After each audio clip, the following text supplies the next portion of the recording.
tea is ready. Now it's time for a short rest.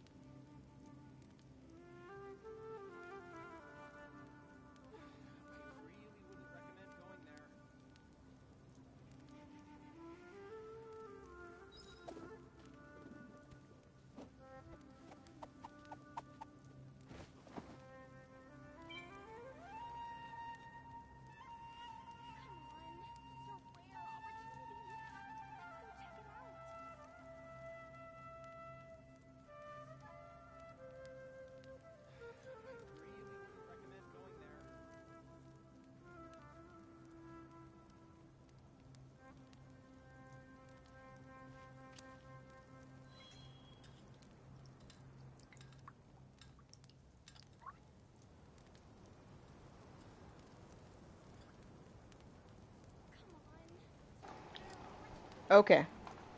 So I think we're back. And, we should be all good, right? Finally have this set up again. Hopefully, no tech difficulties. I have audio again, so it's all good. Yeah. Now, let us go ahead and start this quest. We're over at Caravan Rebot, and, you know, we certainly not explored any of Fontaine. Certainly, no one has touched Fontaine as of yet. But... Okay, cool. I don't want to have that so zoomed out. But now it's time. I got distracted. There was a cat in here mysteriously. I don't know. If this is not a stream for Genshin Impact, I don't know what is, where I get distracted like this, like a maniac. But now, let us go and see where the chaos and mayhem begins. Good old Caravan Rebot. Now let Paimon think. What were we up to the first time we came here? That I don't know. Wait, what were we? Because I think of when I was traveling the map and I came here, but like... Shoot, what were we here for? Like, I remember when we came here to meet up with Sino and Dia. 2 separate occasions. Very odd. Also, I might lower audio in a second. Oh, Paimon remembers. Nahita's consciousness had been trapped by the doctor, but we followed the clues she left behind to help her. And we definitely stumbled across this place before that point, but yes. So much time has already passed since then, and it seems Sumeru's changing for the better now that Nahita's in charge, right? And that is very good. No, we'll agree. Paimon just hopes this peace will last a long time, and then Nahita won't have any more new problems to deal with. No, ain't that a true statement, though. But Paimon, we exist to cause and lead chaos from the sea. Like, you know, just... If we've really paid attention to it so far, we are pretty chaotic and problematic sometimes. Very unintentional. Yeah, guess you're right. We somehow always find ourselves right in the thick of it. Who knows what will happen next? True. Come to think of it, maybe it's all because of you. Maybe you're just a magnet for trouble. Wow. Yeah, no. It's you, Paimon, that's the problem. Me? Before Paimon ran into you, Paimon never ran into any trouble. At most, when she was super tired, Paimon got caught in some strange whirlpool and sucked out into sea. And even then, you fished Paimon out. It sounds like we fixed your mess, Paimon. Yeah, no, we weren't there when you got sucked into a whirlpool, so it's your fault, not ours. We're innocent. Anyway, for Nahita's sake, maybe we should think about heading to our next destination for now. Next stop, Fontaine. Look who it is. Oh, Running into you speaking in a of place Dia. like this, I can see you two still love wandering around. Wouldn't be us without it. Oh, it's Dia! Since when are we just wandering around? We're usually taking care of some serious business. Even though it may have nothing to do with our journey. Hey now. But never mind that. What brings you here? I just finished a commission in the desert for a usual client of mine. Nothing too interesting. Just escorting a shipment of goods. I'm on my way to report back. Okay. That's when I saw you two all the way over there, chatting away. What were you two talking about anyway? We're heading on to Fontaine's, you know. We're gonna be away from Sumeru for some time. Ah, we're being listened on. You serious? Can't say I saw that coming. But you are travelers after all. I guess you'd never stay for too long in one place. Now, I was gonna let it slip, but genuinely, who's that person listening in on us? Bumping into you like this will become a rarity. I'm starting to feel sad just thinking about it.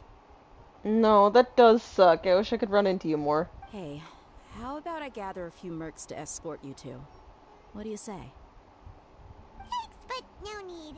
Oh, Paimon had no clue you'd miss us so much. But don't worry, we'll come back to see everyone when we get a chance.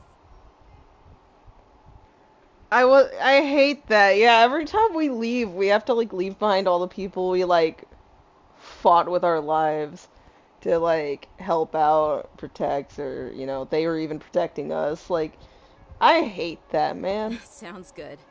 All you need to do to get to Fontaine is cross this stretch of desert and navigate some waterways.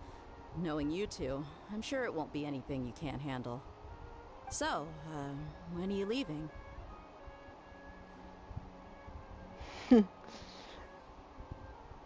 You know, a few more preparations, but, you know, this is true. Journeys should be sometimes spontaneous. Oh, wait a sec. Paimon just remembered there are still a few dishes. Oh, in come on, Sumeru that Paimon. Paimon hasn't tried yet. Now, where's that list Paimon made? Okay. Journeys should be spontaneous unless you're on Paimon's gourmet exploration schedule. Oh, we're coming back to this dude. And he's walking off. I see. Guess you won't be needing a going away party or anything. It's sad enough to see. Is that you go like Fontaine? this. Oh, what place outfit is that? Though, now that I think about it, Sumeru wouldn't be what it is today without you. Seems true heroes always prefer leaving quietly.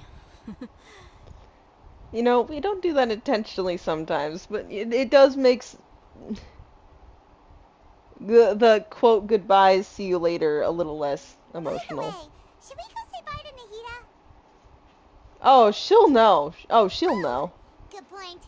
There's no need to bother her in the real world. Then, I guess this is goodbye for now, Traveler in Paimon. Whether as a client or a friend, you're always welcome to come find me. Goodbye, Dia. Bye-bye, Sumeru. Oh, I hate this. Don't walk away. Come back. God, we're on our emotional detour number 1. After settling matters in Sumeru, you approach the border with Fontaine. Oh, they genuinely just bring you to this spot? Wow. That's actually so cool. That's a chest. Okay, I have a quest to do. But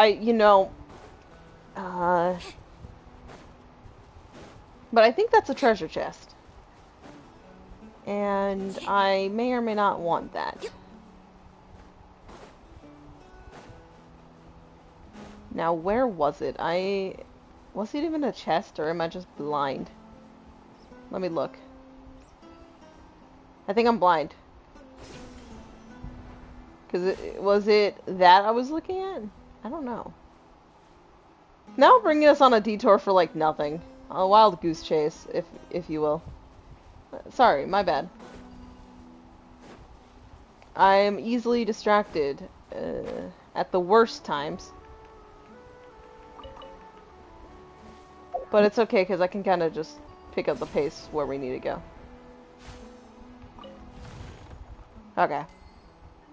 It wasn't for nothing. I did actually end up going somewhere. But Fontaine away.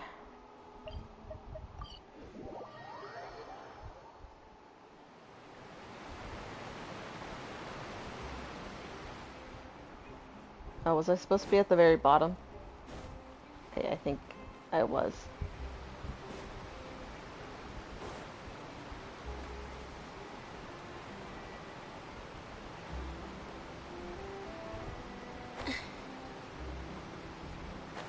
I don't want her to die.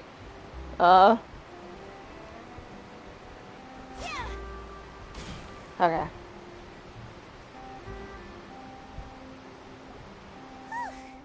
After crossing all that sand and water, we finally made it! Oh, this must be Fontaine's port! Wow! Everything looks so advanced in Fontaine! Paimon's heard that the industry here is extremely developed, and there are all kinds of unusual machines! Yeah, no, very impressive. Seeing the sights as a tourist is nice, but maybe it would be better if we found something to do. What do you think? Let's start by meeting the Hydra Archon. That is our mission, you know, to see if we can find any news about our twin. Good idea. As slim Just love a chance as useful it information. is. We do know that the, was it Yeah, Harbingers? probably still our Possibly? best source for information at this point.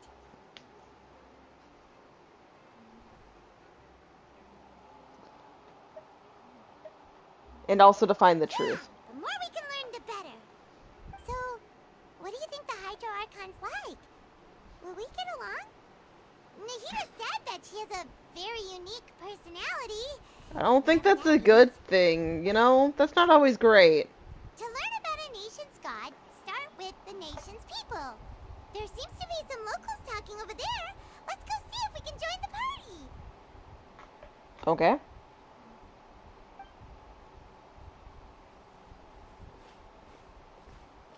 If you ask me, it's a tragedy how things ended for him. Clearly, he was a pretty decent person. Okay, I don't want to join this I conversation. didn't expect that kind of ending for him. I thought he would at least fight on a little longer for his family. Okay, what's...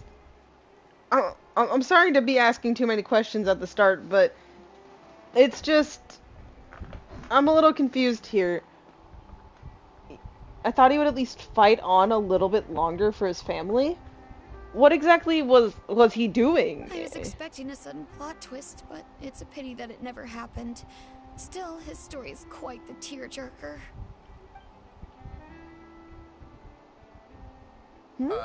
Excuse me. Can I help you two? I couldn't help but notice you standing here listening. Lynette! Is that just Lynette? I'm sorry, my brain. Hi. We're travelers new to Fontaine, and we had something we wanted to ask, but you seem to be really busy talking about some kind of play, so we didn't want to interrupt. Play? Oh, no. We're talking about something that really happened. In fact, it's a case that was just heard a few days ago. Really? Like a real trial? But the way you were talking about it and the words you used just now made it sound like some kind of story. It really did. Well, good tales are often based on true stories, aren't they? And what you see in reality may also be someone deliberately putting on an act while harboring ulterior motives. Whether something is true or not simply isn't that important. The main thing is whether the story being acted out on the stage is splendid enough. I don't know, so it's based off true trials? If that's the case, I don't know if we should be taking this so lightly, because depending on the case, I don't like that wording. Oh, but it looks like you're not from around here. You probably don't know that the Fontaine Court of Justice is called the Opera Epiclese, or more commonly known as just the Opera House. But, shouldn't court cases be treated a little more seriously than that? Not to question Fontaine's way of doing things. It's just that putting someone on trial is usually a very serious thing. No worries. Other visitors to Fontaine have wondered the same thing. You could say that we just don't want to waste the moving stories behind those cases. And as for your worries about whether the cases are treated with due reverence, we have the absolutely just and honorable Chief Justice Neuvillette.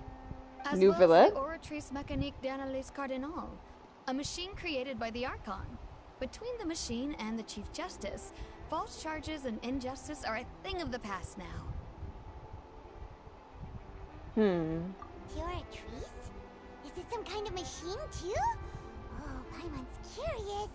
We should check it out if we get the chance. I was about to say that might be hard, but it's since they do seem to treat trials as cases, that might actually be easier than we thought. Wait, Paimon almost forgot to ask you our question. Do you know what we should do if we want to meet the Hydro Archon? Oh, that's easy. Just go to the Opera House. Lady Farina practically lives there. You could definitely say it's her biggest passion. Okay. I think what they mean is that they wish to speak with Yeah. the Archon personally. Not just In seeing that her. case, I'm afraid it's going to be a tad more difficult. You'll have to make an appointment well in advance, and it'll depend on whether or not she has any time slots available. So very business-like, like, don't talk to me unless I physically granted your request type thing, maybe? Huh. Is the Hydro Archon super busy taking care of official stuff? Wait, didn't you say that she's always at the Opera House? I mean, you can almost No, consider no. that, Lady Farina you know, seldom stuff. takes an interest with the nation's affairs. The reason it's difficult to make an appointment is simply because she's incredibly popular. Everyone wants to speak with her, or like, you know, maybe she simply also, if she really is invested in a case, might just simply say, can't visit anyone right now. That's right. After all, she is the Archon.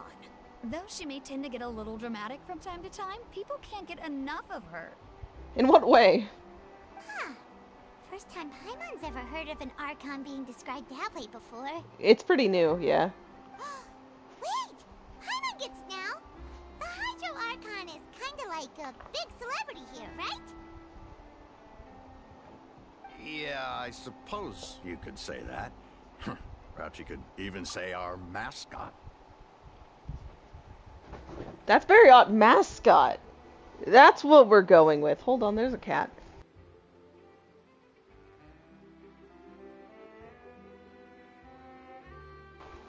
Oh, okay. But you know, again, very odd. Mascot?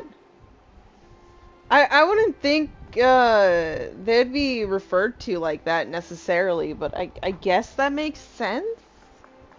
I don't know. Hang on. This is still Fontaine's Archon you're talking about. Yeah, You should show some more respect. whether people believe that or not. Yes, you're right. I guess I should at least try to be a little more respectful in front of visitors. Otherwise, I might get arrested and find myself face to face with Monsieur Neuvillette. Wait, so would it be like, wouldn't that be a crime of like, shit, I don't remember the term, but what, you can get arrested if you're not being like super, super respectful? Because mascot is a bit much, but to be arrested for it? Come on. Sure, there's a lot of laws here, but nobody's going to be arrested for saying something disrespectful about the Hydro Archon. Yeah, they like her, but don't revere her. I think we get it. Thank you! At least we now know that we can find the Hydro Archon at the Opera House. But who knows how long making an appointment will take? Guess we could have a look around the city in the meantime. Hey! What are you looking over there for? Did you not notice the girl over there? She caught my attention. Maybe something's the matter. She isn't going to jump into the water, is she? Paimon? As long as she can swim, that's not as bad as you're making it sound. Can she swim? Maybe we better go check on her. Like, I shouldn't assume just because she's from Fontaine she can swim.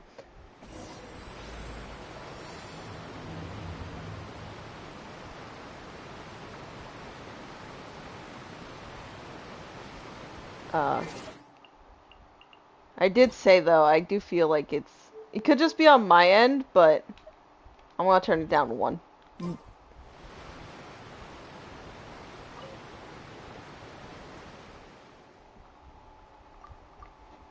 Hello? Hello there. Excuse me. Are you alright? Huh? Oh yeah, she genuinely was fine here. I'm fine. Thanks. Hmm. Oh, okay then. We just noticed that you seem to be worried about something. About many things, actually. But there's nothing I can do but just keep my troubles to myself. Oh, I was no. just reminiscing about a place my brother and I would play when we were kids. It was just atop that hill over there. See? Troubles, but you just have to keep them to yourself? You're pointing at the sea. Wait, are you saying that you and your brother lived in the water? No, wait. It wasn't, no, I'm not gonna rely on the People trailer call for the this. waters around Fontaine a sea. It's actually just an inland lake that's filled with fresh water. And though I can still see that hill clearly in my memories, now it's been completely submerged. We would skip and jump, tossing sand in the wind. The sun shone brightly, and the air was filled with the scent of the sea. But now, the water is gradually swallowing our memories. It won't be long before it swallows us. Ooh. Sorry, Paimon doesn't really get what you mean. I don't believe we've had the pleasure of meeting. Are you Lynette's new friends? Oh, and you are? Thanks for looking after my sister. She often comes here to reminisce about our childhood, that's all. There's no need for any concern. Allow me to introduce myself. I'm Linny, and this is my sister Lynette. If I had to guess, I'd say you must be travelers from abroad. That we are. Nice to meet you. Paimon is Paimon, and this is the Traveler. We just arrived in Fontaine. I'm sorry, Paimon's Paimon. We were just talking with your sister. Even though we didn't really get what she was saying. Hey, it's okay. I see. It's unusual for Lynette to be so willing to talk with anyone. In fact, she seldom speaks at all. I'm usually the only one she ever talks to. Oh, really? Then you two are just like us. Paimon's Okay. always the one talking for some reason. For some reason. Wow. Calling me out? That is partially true. So that's how you think it is? I also think my brother can be too talkative at times. Hell yeah! High five! Seems you were right, Paimon. We are quite similar. Haha. So, what did Lynette mean just now when she said that the water is engulfing your memories? And that it won't be long before it engulfs you too? Oh, that. It's from a prophecy that's been circulating in Fontaine for some time now. Well, I suppose prophecy isn't exactly the right word, because that implies a certain amount of uncertainty. There's no doubt about what's happening in Fontaine now. Is, just water levels constantly rising, or, are we just actually gradually sinking due to, infrastructure? Where to begin?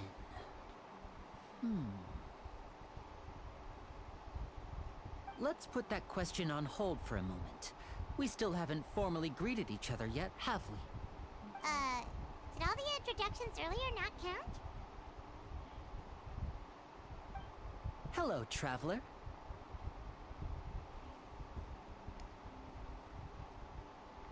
Hello? I don't do first meetings well. And hello, Paimon. I'm, so out of place. I'm like, ugh. Why didn't Paimon get a handshake? You're not poking fun at Paimon, are you? Hey. Please, don't take offense. Just consider it a sort of etiquette we have here in Fontaine when making new friends. You should remember it. It might prove useful. What does that mean? Right then. Well, Paimon's just happy to have a local friend now. By the way, we were just getting ready to go to the Opera House to meet the Hydro Archon. Would you be able to show us the way? So you're going to see Lady Farina? No problem at all. In fact, I was planning to go to the Opera House later myself. I'll gladly take you once I finish things here. Please, follow me. Okay.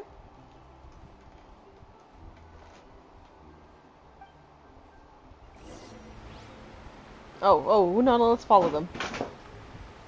I said follow them, and I proceeded to go so far forward.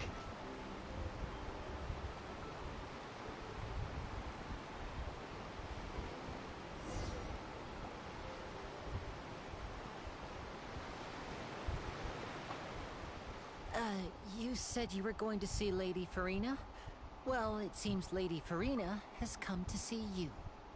What? Why is she here?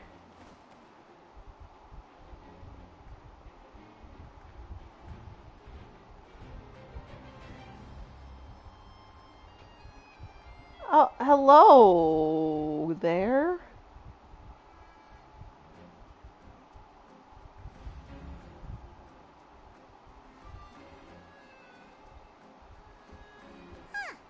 So, she's the Hydro Archon? I don't know if I don't think she's actually there because of us, right? My dear people, Yeah. rich and poor, those with cup in hand and those with nothing at all, raise your glasses in celebration.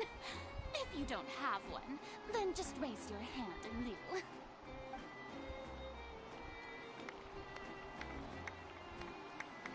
What's with this visit? As you can all see, two unfamiliar travelers have arrived in our nation. Come, let us make a toast in honor of this traveler and his companion, who have journeyed here from distant lands.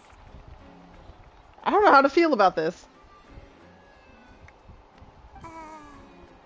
Is she talking about us? That too.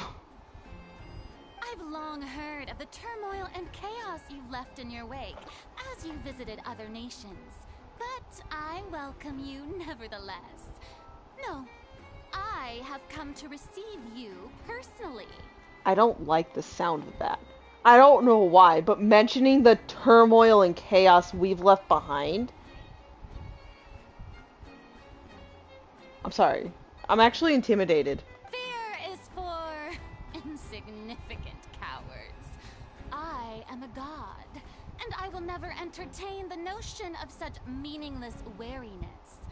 You can be rest assured, I see clearly your sincerity. Of course, seeking an audience with me is the most sensible thing to do. It will allow you to truly behold my power and witness my authority.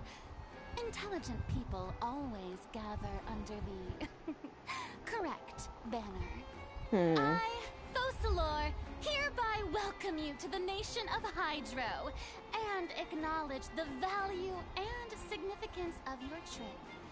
Now, you may rejoice in this. Yeah, Paimon still can't believe it. Feels like we've only been here for a few minutes. Right? But the Hydro Archon's entrance was, how should Paimon describe it? A little over the top? She was called dramatic. Miss Hydro Archon? How did you know we were coming? Good question. I see. As Outlanders, you inevitably lack even some of the most basic understanding. Don't forget that even the gods can be divided into the mediocre and the excellent. I suppose it's only natural for you to be awestruck by my abilities. Okay, Miss Narcissist. You had best stop and consider. Do you really have the noble qualities and etiquette necessary to communicate with a god? Oh, Well, it you takes piece of just shit! a It was him! finger for me to know everything about you. No, bitch, you just have spies, and they just came and... I'm sorry. No, I'm sorry. Motherfucker. Okay. Oh, talk about sounding high and mighty. Yeah, right? Exactly. No, she can. Yeah, you heard me. Oh? What's with these looks? Perhaps the welcoming ceremony still isn't enough? What else should I say then?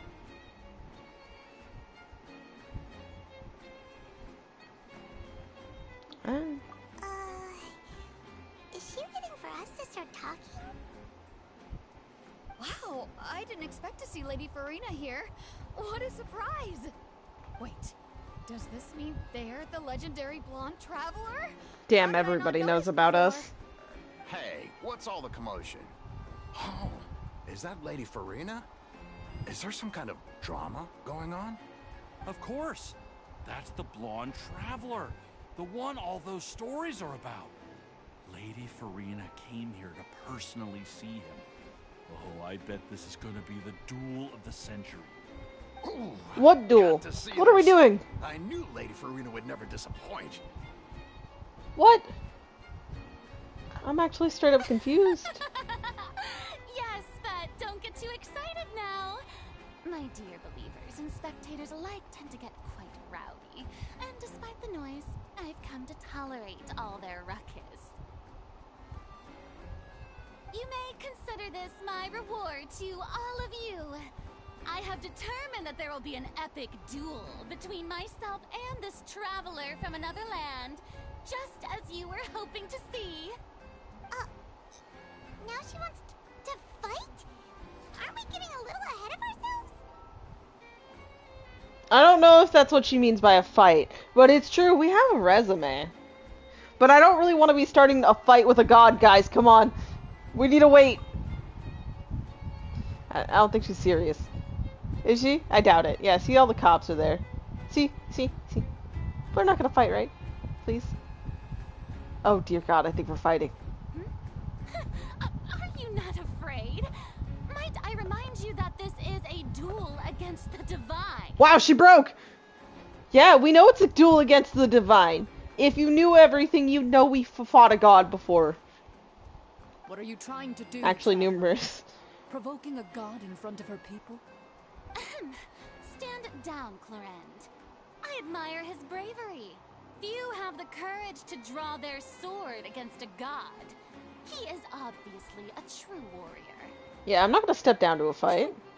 Unfortunately, people nowadays only crave to be thrilled, and a mere duel will not slake their thirst for excitement.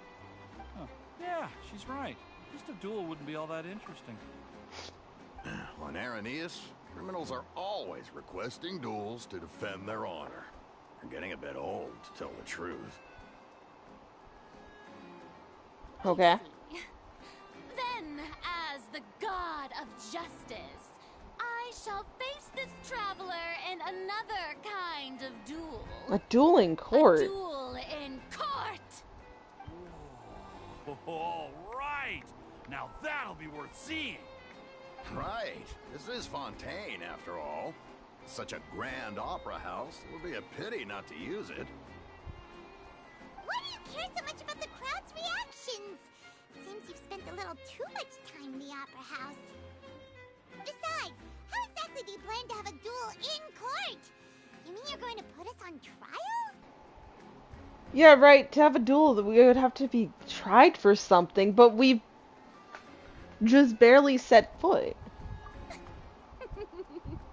Oh, we have reason to put you on trial. It's obvious, isn't it?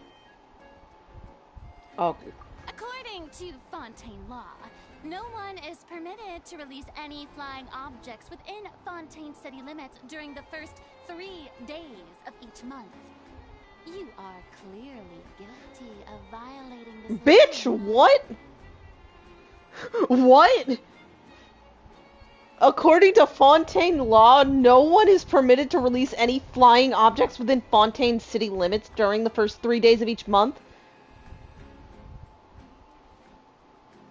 By the way, isn't this the first port? Are we actually at Fontaine City? I may have, like, skipped to that and completely jumped it. And also, wow, okay, it was the first 3 days of a month? I didn't know that, but damn. Oh, so that's what they've done wrong. That's our Lady Farina. No, she just made that No bullshit one up. knows the laws of Fontaine like she does. Oh, y'all fucking... Really? You call that obvious? What kind of lie? She's talking about you, Paimon. She is. Flying object? You mean Paimon? Precisely! have no objections, then, in the name of the Hydro Archon, I order your arrest. My apologies, Lady Farina. I don't mean to spoil the fun, but if you would allow me to interject, I don't think that Paimon here meets the definition of a flying object. You tell her, Linny! Finally someone who's not crazy. How could anyone call Paimon a flying object? Ah, great magician Linny, my beloved citizen. I'll permit you to object, but how exactly do you plan to prove your claim?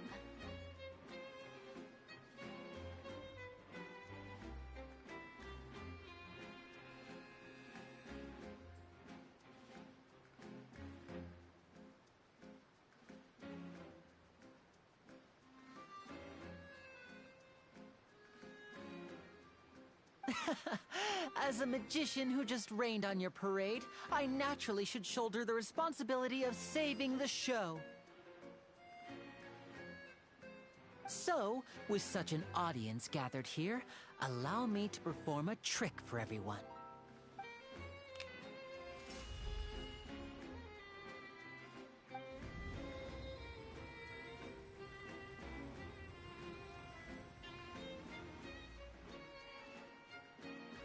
Ta-da! What's that on Paimon's back? Hey, when did you do that?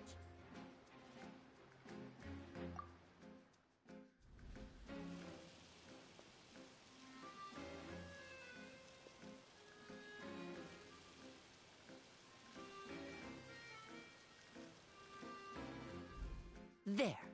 As you can all clearly see, Paimon should be classified as, well, something like a balloon. This rope has been in the Traveler's hand all along. It was just that no one could see it before. Huh? You call that magic? You've got to be joking. I thought it was pretty good. Nice one. Huh. I'm not sure what to think. It seems Lady Farina's charges no longer hold water.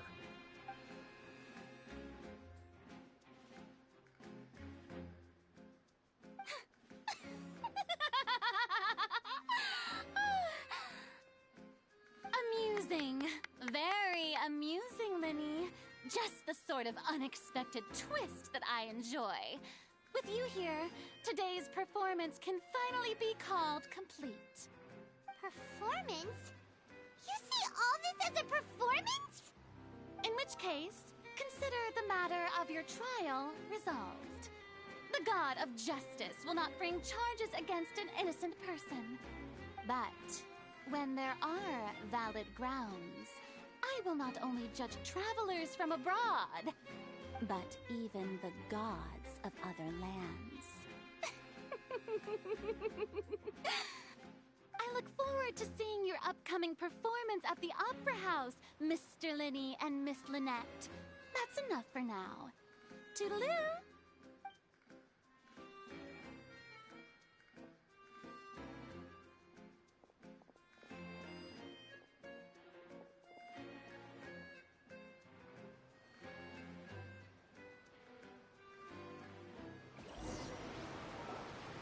And just like that, she's gone. Well, that's the most unpredictable Archon Paimon's ever seen. You never even had a chance to ask her anything. But that's a problem for future Paimon. That whole scene just now was really...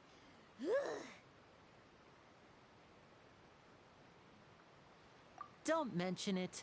I just happened to remember that there was such a law, so I did a little preparation, just in case. I didn't think it would actually come in handy. So, now do you see what kind of god Lady Farina is? She can be a bit confusing at times, but she is still amenable to reason.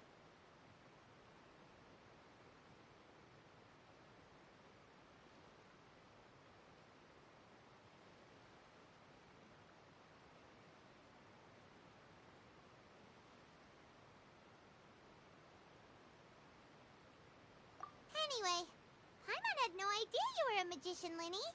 It sounded like you'll be performing at the Opera House, right? I just know a few simple tricks I use to make a living. Lynette is my assistant. It will actually be my first time performing on the most prestigious stage in Fontaine, the Opera House.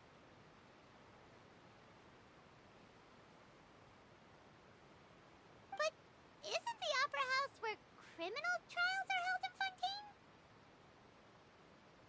When there are no public trials being held, the Opera House hosts a variety of other performances. To the people of Fontaine, the line between a trial and a performance can be a little blurred. And speaking of performances, I would be remiss to forego this opportunity gifted by fate. Might I invite the two of you to see my performance? My brother's always excited to make new friends. Oh, sure. We don't really have anything to do now, and we wanted to go to the Opera House anyway. Splendid. In that case, why don't we go together? I'll show you the way. I just have something to take care of first. Oh, you really mean it? Then I'll take you up on your offer. This is a magical item known as a magic pocket. Perhaps you can help me distribute them to the people here. Huh? What are they going to use it for? About that... You asked me before about the prophecy, right? Let me start by telling you a little more about what it entails. I'm not sure exactly when it began, but a prophecy has been circulating around Fontaine. It says that every person in Fontaine is born with sin. No matter how the nation of justice holds trial after trial, this sin cannot be absolved. Until one day, the water levels in Fontaine will rise, and the sinful people will slowly be drowned. In the end, the people will all be dissolved into the waters, and only the Hydro Archon will remain, weeping on her throne. Only then will the sins of the people of Fontaine be washed away. That sounds pretty gloomy. Why are people in Fontaine born with sin? What is that supposed to mean? There are lots of guesses. Some say that the ancestors of Fontaine stole the power of the seas and stirred its wrath. Others say that the people of Fontaine never heeded the first Hydro Archon's warnings and offended Celestia.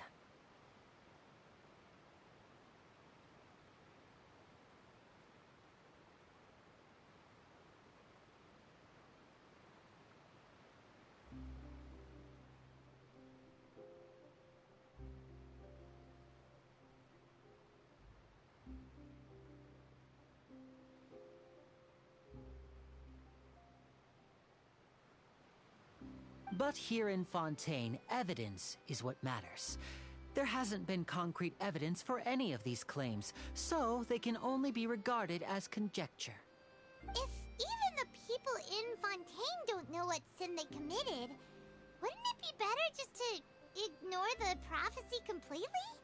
Why bother feeling guilty all the time? That's exactly what the people did at first.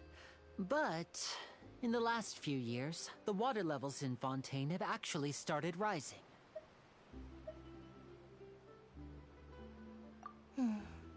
Many places have already been completely submerged, and now lie beneath the sea.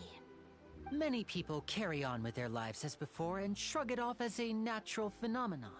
But my family and I think that the people of Fontaine shouldn't ignore the possibility, which would end up sentencing them to death. We hope that at least the people who reside near the waterfront can move away before it's too late. So, we've started distributing magic pockets to them. As a magical item, these magic pockets have astonishing capacity.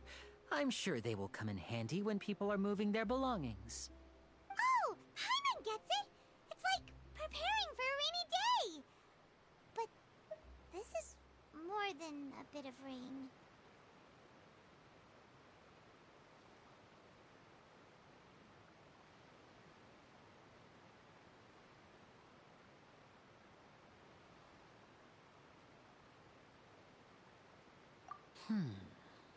Perhaps only absolute power could ever contend with such a catastrophe. But who knows? We're just tiny specks in the grand scheme of things. Now, if you'd like to help, then please give these magic pockets to anyone nearby. Be sure to convince them to take it, regardless of what they say.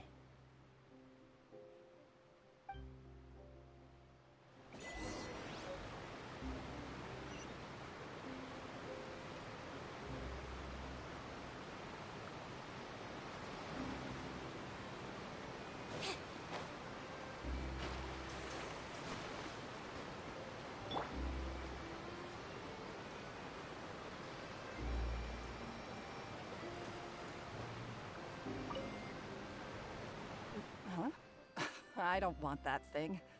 Way I see it, if the prophecy's true, it's still gonna be a long time before the water can cover everything.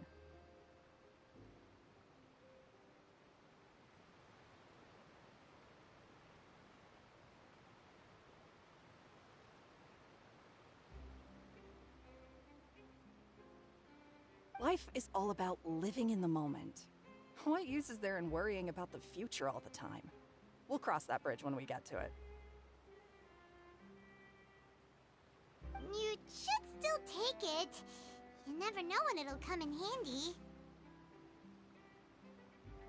Oh, all right, fine. Thanks. It's just that if I start moving, that means I've already given up on the life I have now. I'd really rather not.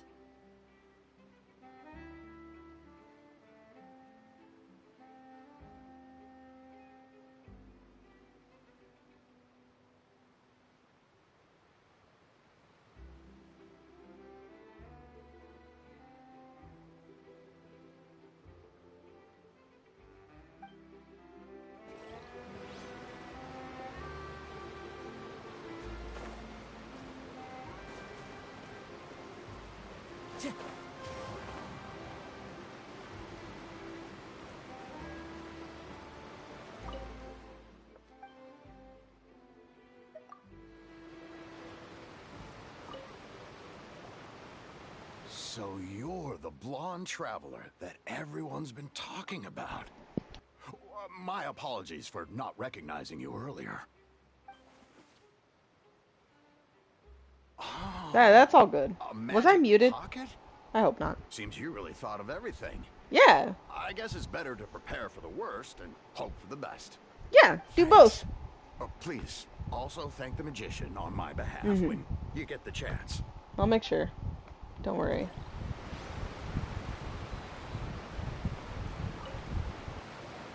What's this? So you also believe in the prophecy. Keep it. I won't have any use for it. What?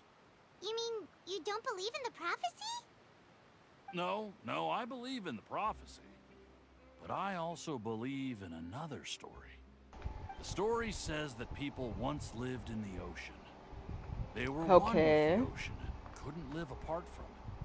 But as time wore on, people desired to live on land and developed blood vessels, encapsulating the sea within their bodies.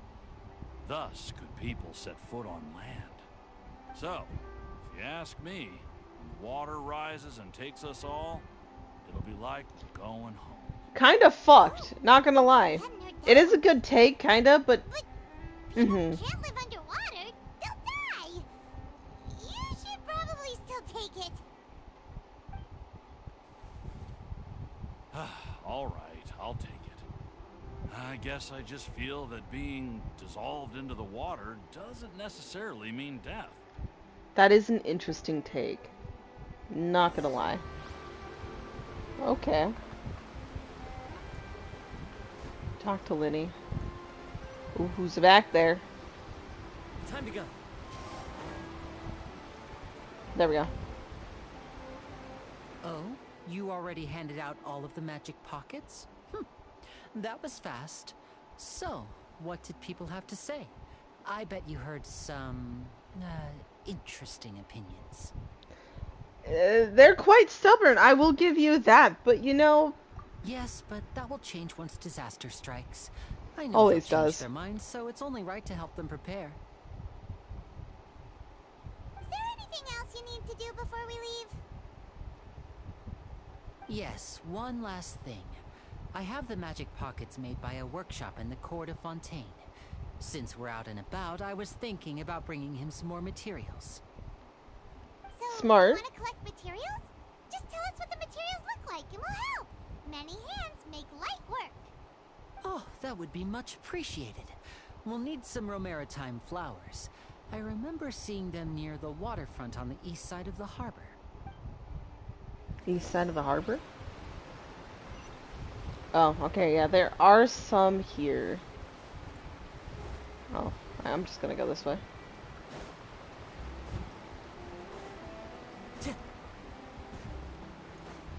Oh, you're right, they are right here. But they're all the ones without... We have to use Hydro to collect Romaritime flowers. This is where they explain it? It took me like 2 days to figure that out. Also, what? Okay. Oh no, I want to keep them on the team for as long as possible, so we're gonna go Barbara.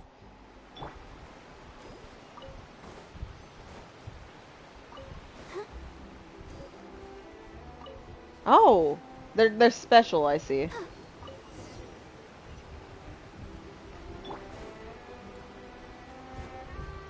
Oh, there's an extra one though.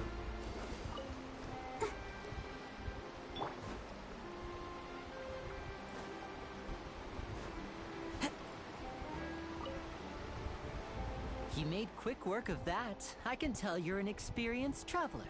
Yep. I've also finished collecting a few here. Maybe next time you'll feel like helping too, Lynette. Maybe. No way. I'm in power saving mode today. Otherwise, I fear I may not have any energy left for the performance at the Opera House. You know what? I'll take that. I agree. Fine. Though the performance is still a long way off. Now that we're finished here, we should get ready to head back to the court of Fontaine. So, we're going to the court of Fontaine before we head to the Opera House? Good. Who wants a tour of Fontaine's largest city and try... Food! But she got cut off. But we know what you meant. Wait, shh. Oh, Have you noticed that person over there? young girl? The young girl. Huh? What's wrong with her? Paimon didn't notice anything. She's obviously a thief. Magicians and thieves practice similar methods. We divert attention, and a distracted audience is one that won't discover what you're really doing. Watch her movements carefully.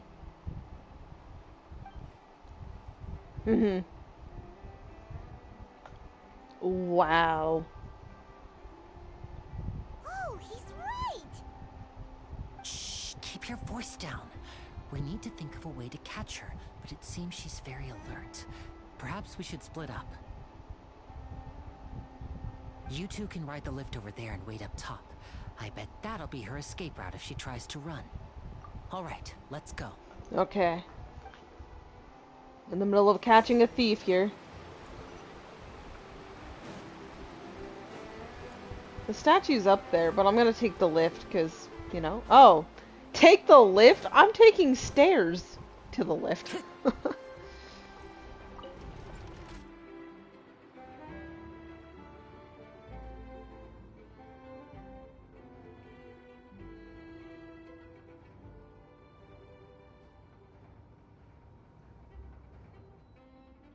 Wherever in this world I roam, I carry memories of my home. This blade, it is the last link I have to the land of my birth.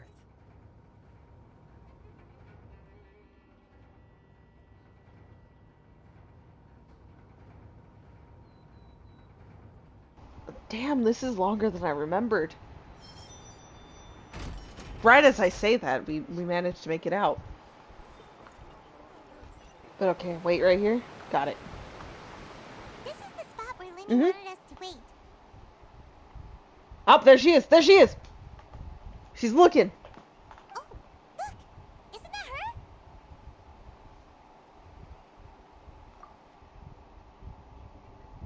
Oh no! Did she notice us? She started running the other direction! What should we do? Should we chase her?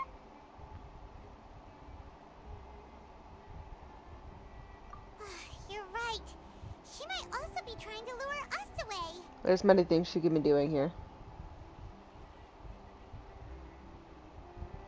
Nothing's happened for a while now.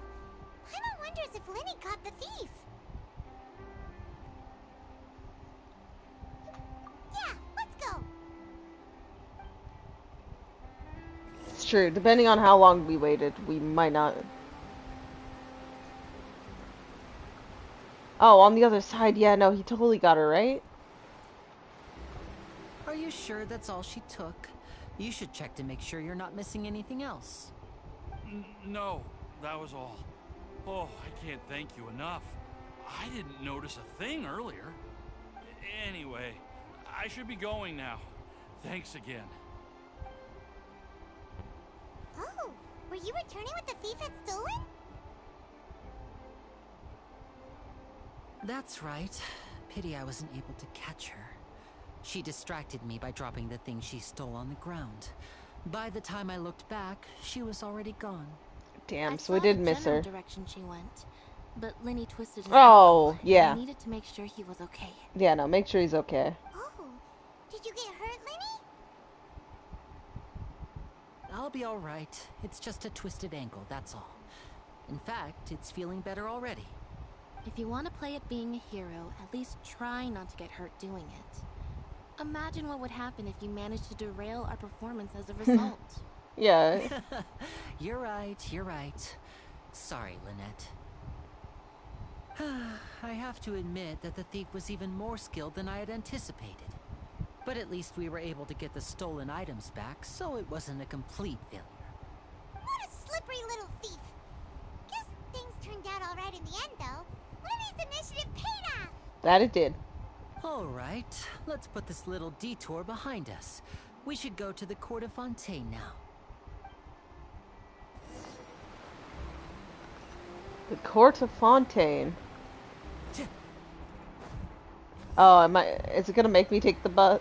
Yeah.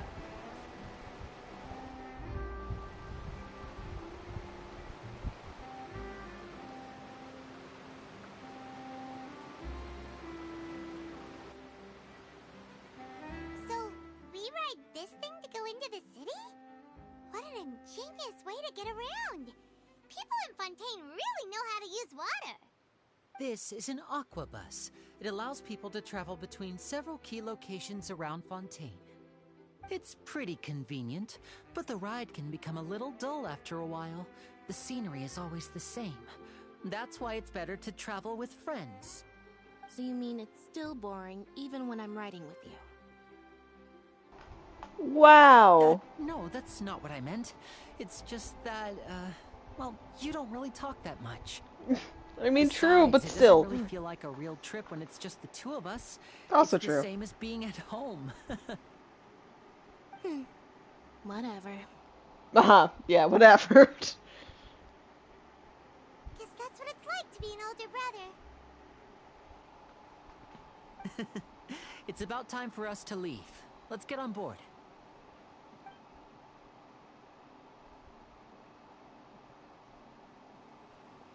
Oh. Is that Charlotte?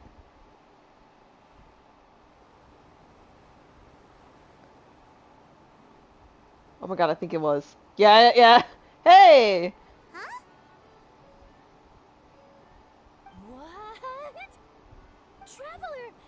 Paimon! Hello! What's up? Oh, I never guessed I'd bump into you while riding the aquabus. In the story of my life, this is big news. What are you doing in Fontaine? I didn't hear anything about you paying us a visit. Yeah, it's quite the coincidence. But as travelers, we're always on the move. It's not surprising that nobody knew we were coming.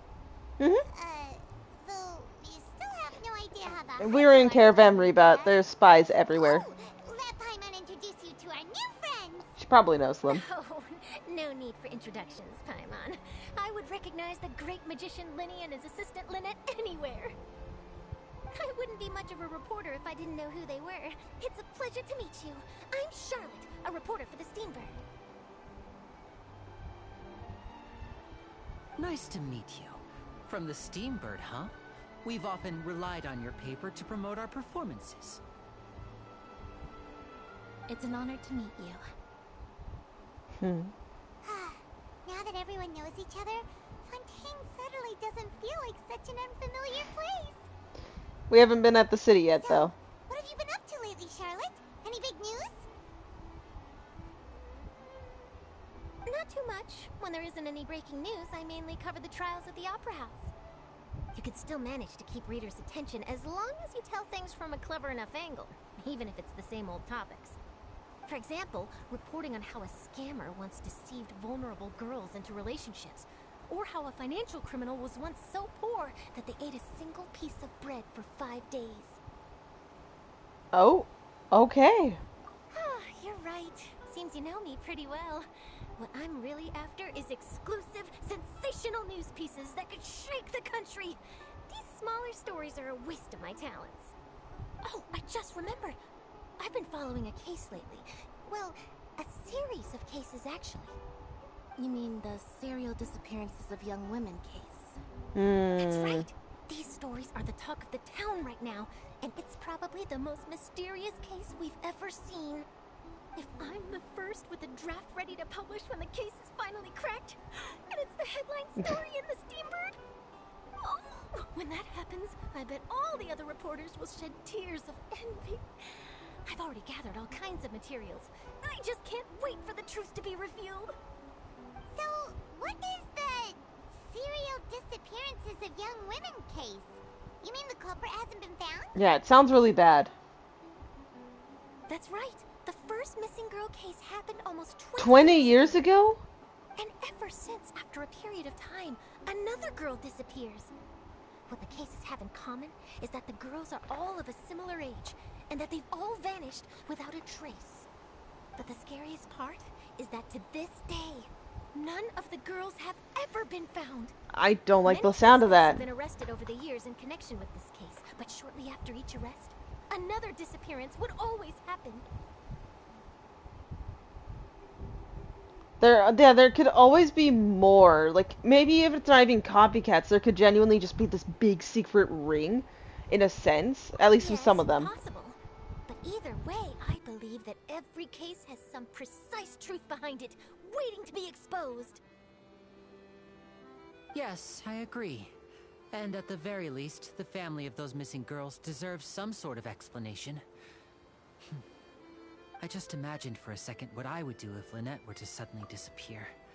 I'd pay any price to get her back, and then find a way to track down the culprit. That's good to know. Yeah, no, I would fucking hate that. Like, being real here.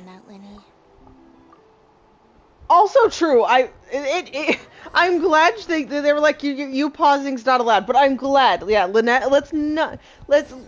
yeah, Lynette, we're right. Lenny, no imagining. Hey, we're almost there! I'm sorry. That trailer is scaring me. Ooh, the music though.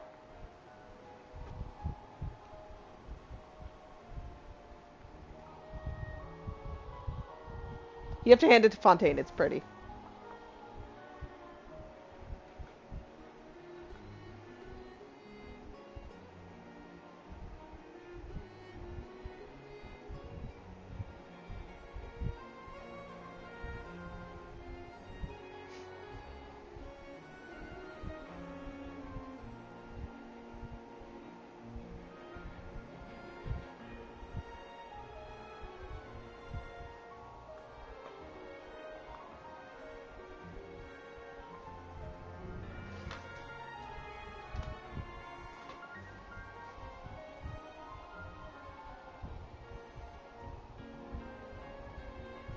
Well, I really enjoyed chatting with you. Life should be full of pleasant little surprises like this. I mean, yeah. It's nice. Yeah, us as well. The ride went by too quickly. I have an interview to get to. I should get going before I'm late. Okay, Paimon hopes we can chat again soon, Charlotte. See ya! Bye now. Oh, be sure to stop by and see me at the Steambird when you have time. Oh, the little wave. Yep, we'll see you when we can. What a tough job. Always running around and interviewing everyone. Well, where should we go now? If you don't mind, how about we stop by my home first? Besides, I still have all the materials we collected. Yep. Yeah. Sure, we wouldn't mind at all. This city is so huge, Paimon wouldn't know where to start anyway. We'd get lost for sure.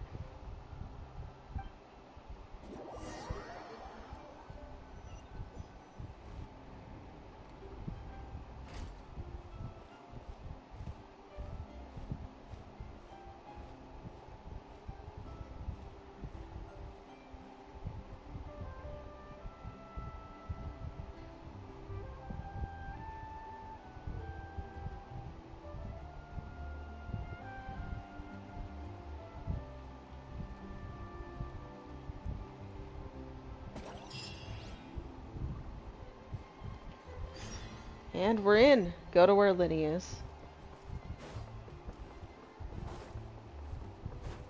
But no, all similar ages too. I need more details. You're dropping a very scary, like, case situation, and I need to know the details of it.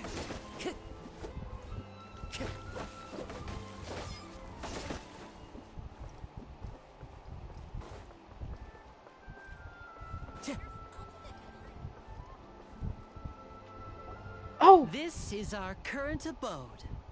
Ah, Fremine. You're Yeah, hey, Fremine. Where did everyone else go? I have some new friends that I would like to introduce. Oh, they all just went out a moment ago. Okay, so we just missed them. I see. Everyone is getting busier now that Father will be returning soon. I suppose that can't be helped. Father? Allow me to introduce you to my little brother, Fremine. He is a phenomenal diver. Hello. Hello. Nice to meet you. Paimon is Paimon, and this is the Traveler. Oh, you sound very proud to have a diver as a brother, Linny.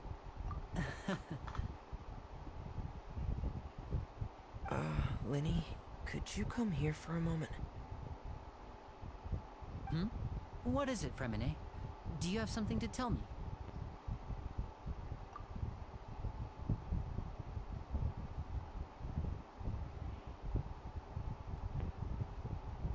I like how they're keeping Lynette in focus there, yeah.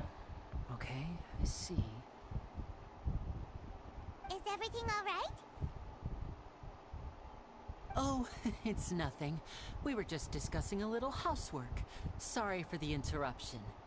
Oh, before I forget, the Traveler and I collected more materials to make magic pockets. Were you able to get any, Fremine? Yes, I went diving and gathered lots of materials. I was about to give them to you. That's our Fremine, always quick with the underwater work. All right, I'll take these to the workshop. But housework. So first with the father, and then it's raining. I don't think I've witnessed that in the city before. And I know I've only been here a few days, but... Looks like rain.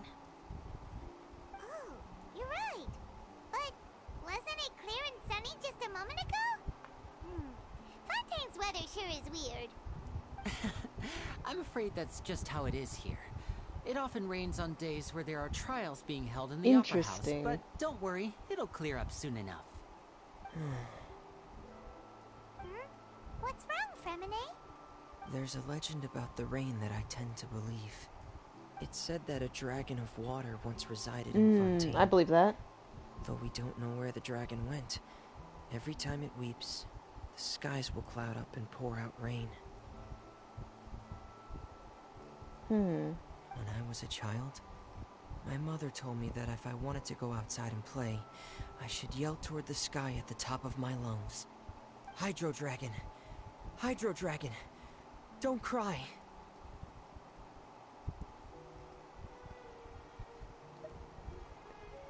Very possible. If it's an elemental dragon, then having the power to make it rain wouldn't be very unusual. Let Paimon try something. What are you about to do, Paimon? Hydro Dragon, don't cry! I don't think it's gonna work like that. I don't know. Doesn't seem to be of any use. It is just a legend after all. You never know. You know, you might be a more popular magician if you understood the concept of romanticism. Or could at least play along. Very true. Sorry, it might be because we've never met the Hydro Dragon. Perhaps it can't be comforted by the words of strangers. That is true. It might not. You know? It rained for longer than I suspected. Oh, it's already getting late. Was there something you needed to do, Linny? Yeah, some preparations for the show at the Opera House. I need to find a way to catch the last aqua bus of the day. On the day of the performance, just ride the aqua bus to the island of Araneus. I'll have Lynette meet you at the fountain in front of the Opera House. Yeah, no, it's all good. Oh, are you leaving now? What is it, Fremine? I'm in a hurry. Oh, I get it. You feel nervous delivering the materials for the magic pockets, is that it? Perhaps we could trouble the Traveler to help us take these materials to the Beaumont workshop and deliver them to the owner there? I mean, we don't mind. Fremine can be quite introverted, and the boss there tends to be pretty talkative. Fremine has always been a little afraid of her. I don't blame him. Don't worry, we're on the case. Yeah, we got this. Don't worry, bud. Sorry for the inconvenience. I'm quite useless when it comes to such tasks. I'll think of a way to make it up to you. No problem. No need. Yeah. This'll be a walk in the park for us. So you say, Paimon. I myself am not a talkative person. I just do my best, you know. But okay. Thanks again, you two. I really can't deal with that lady. I'll take your word for it.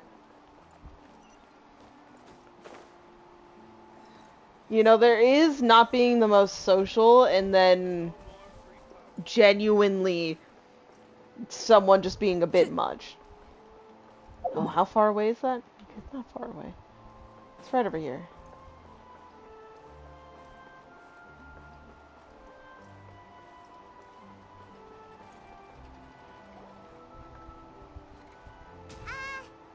Hello? Is there anyone here? Oh, hello there. New customers? Looking to buy, or do you need something made? Or perhaps you're just looking for a chat with me. Something made. We're just here to deliver some materials. Here they are. They're for making... what were they called again? Ah, these must be for magic pockets. Yeah. I could tell right away. I've already made several orders worth now. No need. They've already prepaid several batches worth. When they told me what they'd be using them for, I even offered them a discount. That's But nice. they insisted on paying the full amount, saying that I had a business to run. It seems both their hearts and their pockets are made of gold. Okay. Oh, so, is Linny actually loaded? That I'm curious about. Like, where... Yeah, it's true. Like, you know, being a magician and all, but... was it first performance at the Opera House? And I feel like that's where, you know, you'd really get the popularity. So where's the money from? I can't say for sure, but who knows? Maybe there's good money to be made being a magician in Fontaine. Hey, is this machine what you use to make stuff here? It looks really advanced. Why use your hands when a machine can do the work? It would be a waste not to use the latest technology, and wasting is a kind of crime. But where does a big machine like that get its power from? Well, it's a little complicated.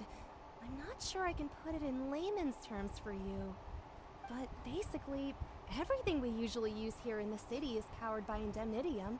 It's a type of energy that's produced from trials. From trials? How can trials produce energy? Well, I'm not completely sure of all the details myself, but basically, when a trial is in session, the Oratrice Mécanique d'Analyse Cardinale harvests people's belief in justice and converts it into energy to be used all around Fontaine. Is that what the, you know, so I noticed something earlier. I think it was at literally so the end of my last stream. we went into Genshin, and I noticed on the visions of both Linny and Lynette that they would glow. I don't know if there's any other circumstances in which it's activated, but like I noticed it during fighting, where Lynette's would have the darker aura. I forget exactly what it was called. That like kind of emitting around her vision, and then Linny had the more gold, like very bright one around his vision. Is that kind of what it is? So that's what its other function is?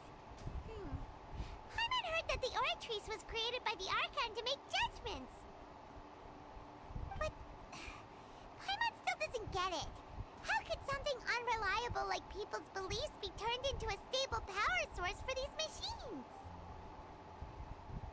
Yeah, the gods rely on the belief. Oh, yeah! So that means the Hydro Archon relies on the machine to take the energy created by belief and turn it into power for all of Fontaine, right? Even though I've never heard anyone really put it that way before, it sounds like it makes sense. Besides Indemnitium, we have another type of energy called Mumusia. It isn't produced by the power of the Archon, but it is unstable by nature. Even now, it still cannot be widely used Oh, no, by no. civilians. I swear that has to be what it is. I thought I'd find you hard at work, but here you are chatting the day away. Since you're already talking, I'm sure you wouldn't mind a few words with me. You again? Didn't I already promise you that I'd have the more I owe to Conferrie of Cabriere by next month? Why are you hounding me now? Yeah, but how do we know that you won't go running off by the end of this month? I want 50% today. Wait, no, 70%. 50% could have made more sense, but you're saying 70? Seems business isn't so great for the workshop. We've already finished our job until... Hey, hold on. Oh, Before child! you go around trying to collect payments, why don't you settle your own Ah, debts that's first? why you're here. If Confrere of Cabriere wants to poach clients from Northland Bank, that's fine. But I'm afraid you still owe the bank a hefty sum of Mora. So why don't we work things out between us first, before you get back to your little conversation here? You're from Northland Bank. But we said we'll pay everything we owe next month. Why are you hounding me now? Wow, that's some deja vu right there, huh, bud? Traveler, Paimon! I didn't think I'd run into you here in Fontaine. What are the chances? We're surprised to see you too. What are you doing here in Fontaine? You didn't want to stay in Snezhnaya? Yeah, we're running into a lot of people we know, huh? Long story short, I've already been in Fontaine for some time now, and honestly, things have been pretty boring. But it seems that fate brought our paths together today. Not only will I have some good friends here now, but ones who always seem to find trouble. Which you Either love. way you look at it, it seems things are going to get a lot more interesting now. Pretty sure we'd want to avoid anything that you'd find interesting. Besides, our trip here has gone pretty well so far. Right, Traveler? No. I'm good. I want peace, okay? I don't want to be a wanted person in every place of Teyvat for, well, other than Mondstadt, for you know, a little bit. We've cleared up the issues, but I don't want to be wanted again.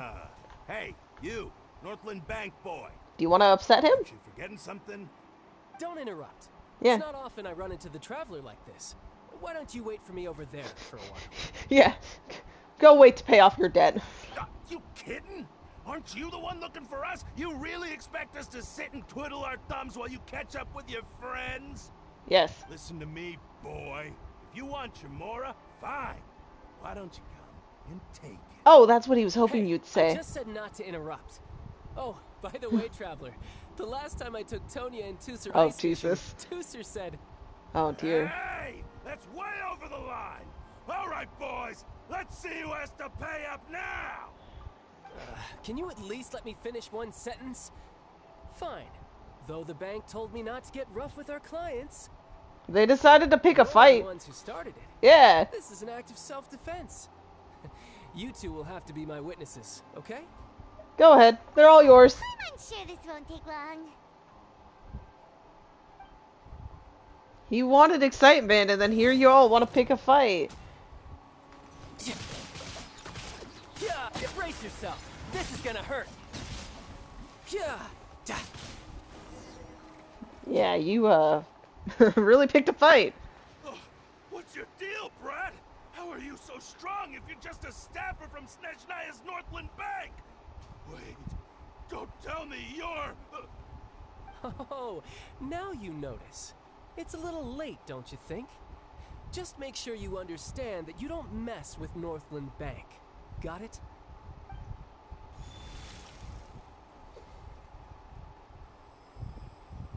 Huh?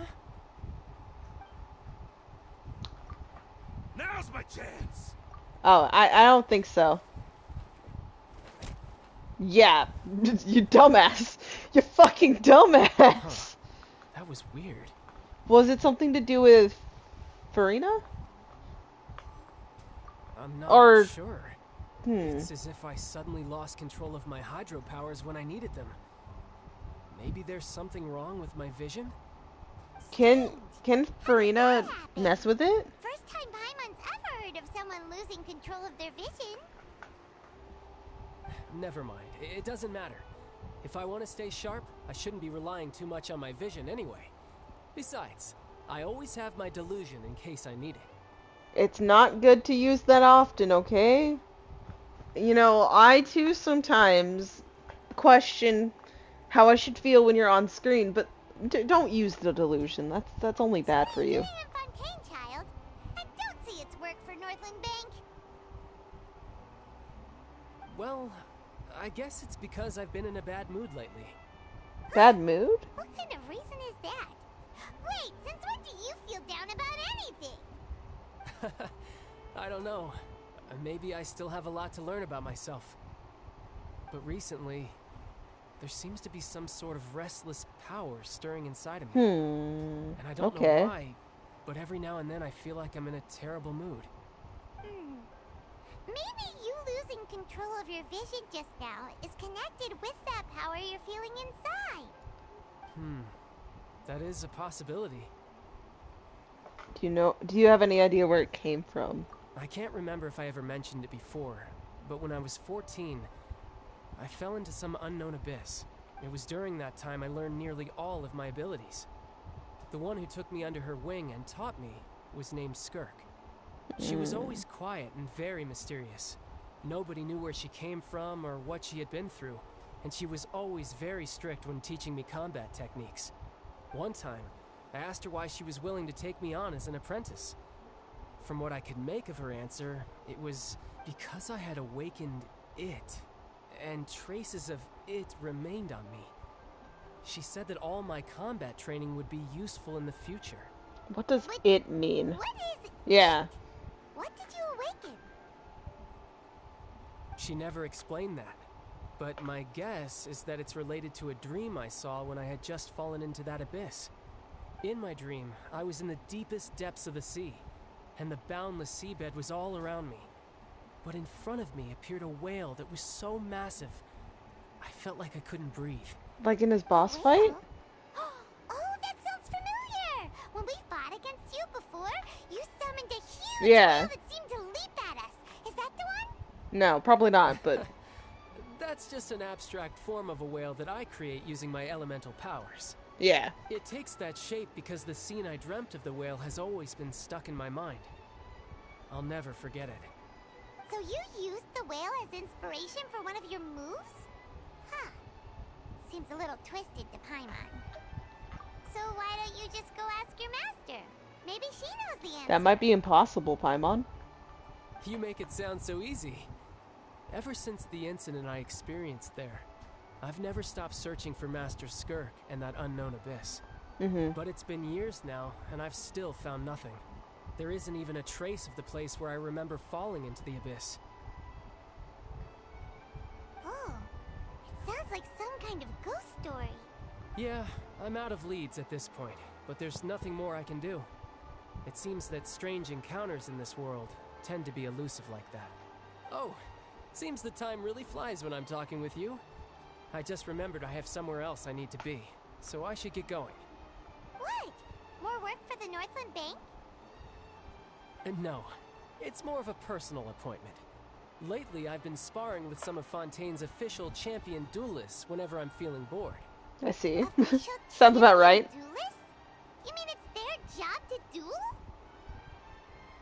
Yep, in Fontaine, before a criminal goes to court, they're given one chance to defend their honor by requesting a duel with an official champion duelist. Okay. The champion duelists are all-powerful fighters selected from among the nation's best. And the duel itself is a no-holds-barred fight with no specified stopping point. So engaging in such a duel is regarded as a symbol of defending your honor. If a criminal manages to win the duel, they'll be acquitted. But if they lose, they'll have no choice but to Okay, I stand see, I trial. see. And the worst-case scenario is that you're simply killed in the duel. Oh, dear Though God. it's rumored that Fontaine has a death penalty, from what I can tell, no one has ever been officially sentenced to death. I don't know. If the duels have in the past resulted in death, could that have been in a sense been their death sentence? Because if it's rumored that it's there could be other ways they're handling it, especially if they want to keep the performance aspect of trials and they don't want it to be, you know, blindsided or affected by things like death. So But I don't know. the only people who opt to duel are those who have suffered a grave injustice in Mhm. being accused, or those who greatly value their honor. Otherwise, Yeah. why gamble with your life? So, do many people actually get out of their trials by winning the duel? Apparently, it's exceedingly rare for anyone to actually win. Fontaine probably enacted this system as a way to show that the nation respects the honor of its citizens. Besides, none of the champion duelists are to be trifled with, which is exactly why I was itching to face them as soon as I got to Fontaine. Apparently, the one I'm meeting today, Clorinde, Oh, is the that one. strongest of the champion duelists. I had been asking her for some time before she finally agreed to face me today. Well, that's child for ya. Paimon feels like we heard that name somewhere before. Clorinde. Huh. Oh, before I forget, I want you to have this. What's up? Oh! Huh? You're just handing me your vision? You're seriously just giving it away? I'm just worried that it could become uncontrollable again. I'd be pretty upset if it got in the way of my duel, so I think I'll be better off without it for now. Besides, I just need you to hold on to it for a short while. I'll come retrieve it when I have some time later. Let me know what happens then. You just want an excuse to come talk to us again, don't you? Oh, that is definitely the truth, but you know, we can't judge him. Whatever gave you that idea?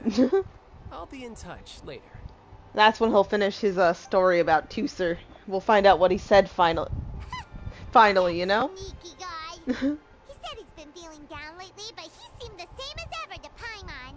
You never know. Well, since we don't have much to do for now, we might as well walk around and see the city before Lenny's performance. Okay. Under Paimon's enthusiastic leadership, you walk all around the court of Fontaine. Wow! Who could have seen that coming? The reporter who was barely around for most of the story was the murderer all along! It's rude to blurt that out, Paimon. The fuck? No, Paimon. No. Sorry. Paimon was just surprised, that's all. Whew. Paimon never saw that twist coming. The murder mystery novels here are amazing! Why are we all calling Paimon out, man? Whodunits here in Fontaine are a lot different than the light novels you see from Yai Publishing House. Both have their merits, but Paimon thinks this style of novels are more, well, novel. It's so exciting to reach the moment when the mystery is uncovered, especially in the one Paimon was just reading. You should buy a copy and read it too. No, thank you. Oh, sorry about that. Paimon will be more careful next time. Sure you will. Hey, shouldn't we be heading to the Opera House to see Linny's performance soon? It's almost time for the show to start, so we should get going. Okay. Linny said that the Opera House is on Aranias, so let's go ride the Aquabus. Oh, do I have to ride the Aquabus? I don't. Okay, cool. No offense to the Aquabus. I've just ridden it before, so I may as well jump ahead. So this is the opera house? And then Lynette should be here. Because that's what Lenny said. Whoa! Now this is fancy! The Opera Epiclese. What a place to hold a performance! No wonder Linny and Lynette were looking forward to it. Huh.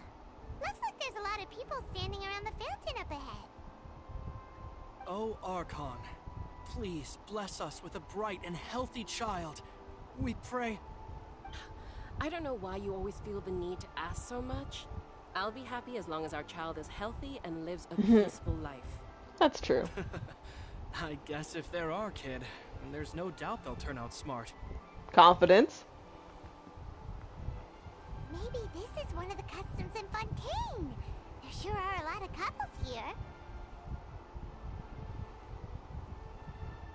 Vache. Huh? Who? Oh, it's not. Well, it's another one of these.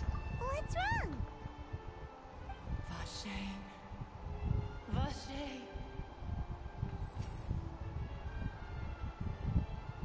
No, Paimon didn't say anything. Whose voice was that? Welcome to the Fountain of Lucine. All the water flowing through Fontaine converges here. It's customary for newlyweds to come here and wish for children. Okay. Lynette, you scared Paimon. When did you get here? Lenny asked me to wait here for you. I remember that. I do. Right. What do you mean? There are a lot of people here right now. The voice was coming from the fountain. Hey, you're not trying to scare Paimon, are you? Besides, it's the middle of the day. It's not the time for eerie things. I see. I might be able to tell you something that could help explain the voice you heard. In fact, you might not be imagining things at all. I suspect that what you heard is a result of your hypersensitivity to the hydro element. Others in my family have had similar experiences. It's because of his sensitivity to the hydro element? But what would hearing a voice have to do with elemental power? When do you cry, Paimon? Wait, what? What does that have to do with anything? Just answer me. When do you cry?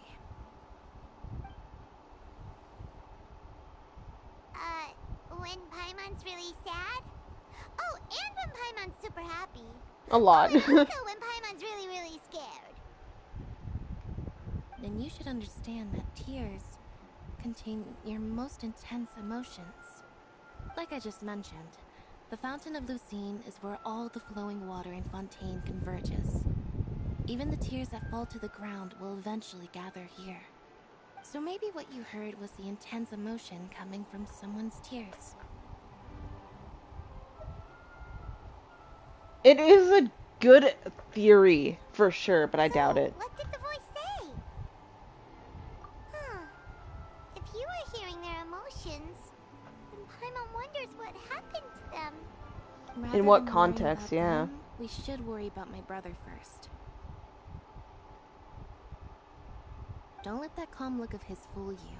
He tends to get pretty nervous just before a performance.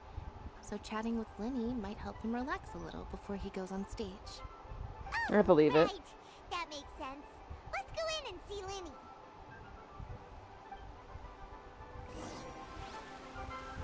Who in her family? Because she did state others in her family have had similar experiences, so I wonder who. You know? Oh. Of course! This is where you offer sigils? Oh, that makes so much sense. I'm sorry, I didn't see that coming. I actually physically didn't. You can throw the hydro sigils you obtain across Fontaine into the Fountain of Lucine outside the Opera Epiclese to raise its level and obtain valuable rewards. 30? I mean, that's 5 less than Sumeru, right? But anyways, let's see how many I can offer up right off the bat. Probably not a lot. So from level nothing to... Oh, that's pretty. Level 6. Nice. I was one. I did get 2 wishes. I'll pull them at the end if I remember. Okay.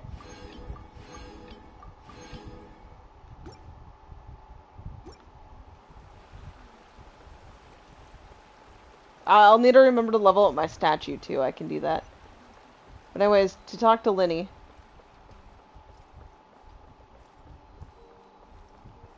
The not anxiety.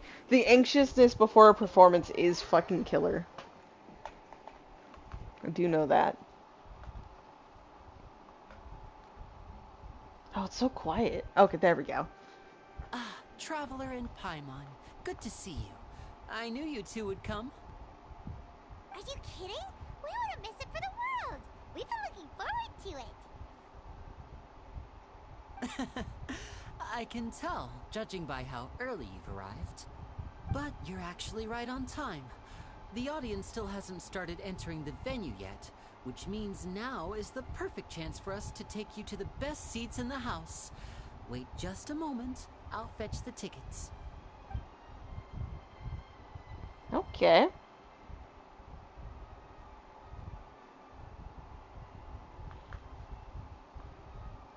The Opera House has assigned seating, so you always have to make reservations. I've already reserved your seats, and here are your tickets. That's really nice of you, honestly. Yeah. Ooh, front row seats. Thanks, Linny. Don't mention it. There's no need to keep thanking me. Hey, It's a nice Linny, thing to do. Could you come over here and take a look at this? Oh, I'll be right there. Seems there's an issue with the stage props over there. That's Cal, my assistant, calling me. I'll go lend him a hand. Yeah, we'll just go to our seats. You go ahead, Linny. Good luck. Time to go. Can I go up these stairs?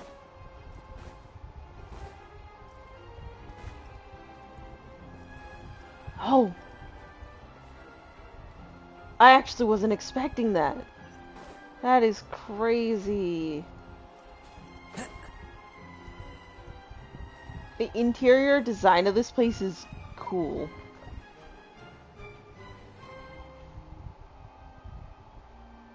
Oh! These should be our seats. Isn't that... Let's sit down.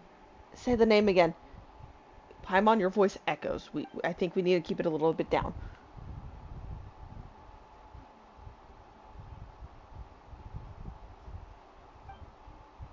Yeah, is that the person, or one of the other people mentioned earlier? Oh man, the awkwardness.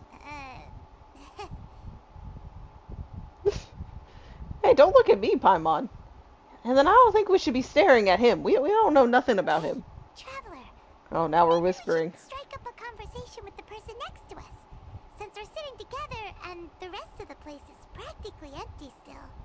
It's kinda awkward if we don't say anything. That is your job, Paimon. You usually do the talking for me, so it's up to you.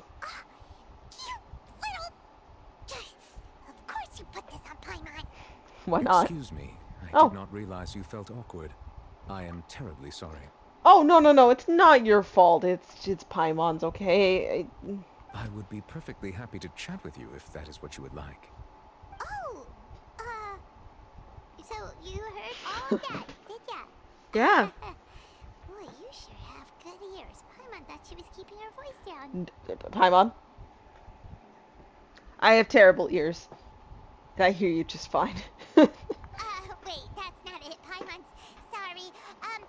Paimon's the one who was being rude, talking under her breath like that. So, let's talk, but, what should we talk about? Yeah. Oh, Paimon's got it. You're also here early and sitting in the front. Are you a friend of Linny's too? Yeah, we're not sure of who he is here, so. Friend, you say? Well, if Mr. Linny would like to be my friend, I would be more than happy to reciprocate. Oh. Well, ain't that nice? So you're not friends with Linny, then? Oh, this is getting more awkward by the second. Paimon nearly forgot to make her introduction. Nice to meet you. Paimon is Paimon, and this My cat's trying to come up here. we just arrived in Fontaine. Come on. I just took a claw, but It it's is an worth honor it. to meet you two. I have heard of your deeds across Tavad. And as required by proper etiquette, I will also introduce myself. I am... Oh, Monsieur Nervillet. What an honor it is to have you here to see my show. I'm gonna just... Y'all know who...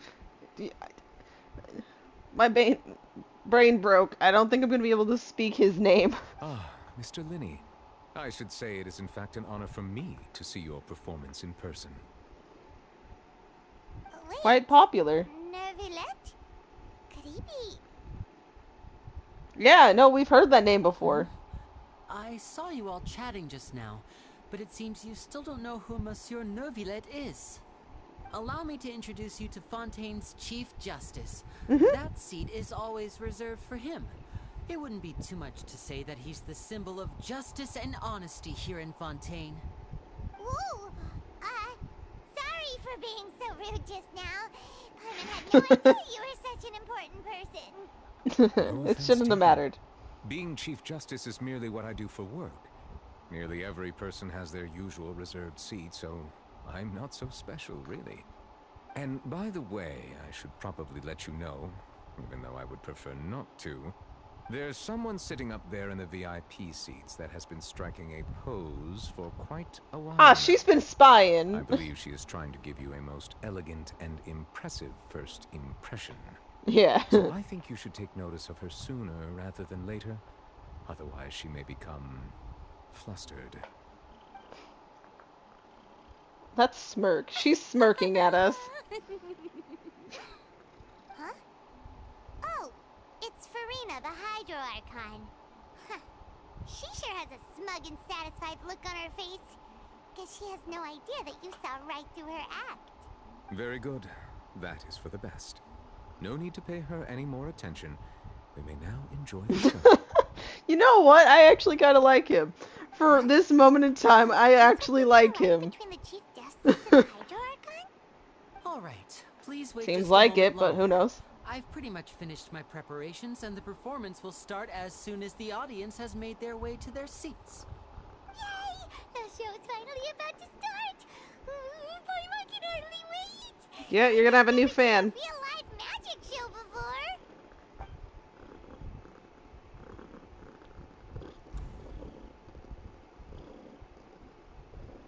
Ooh, they're dimming the lights! The show must be starting! Good. Okay. I'm gonna pay attention now. Sorry. Paimon will try to stay quiet. Yeah.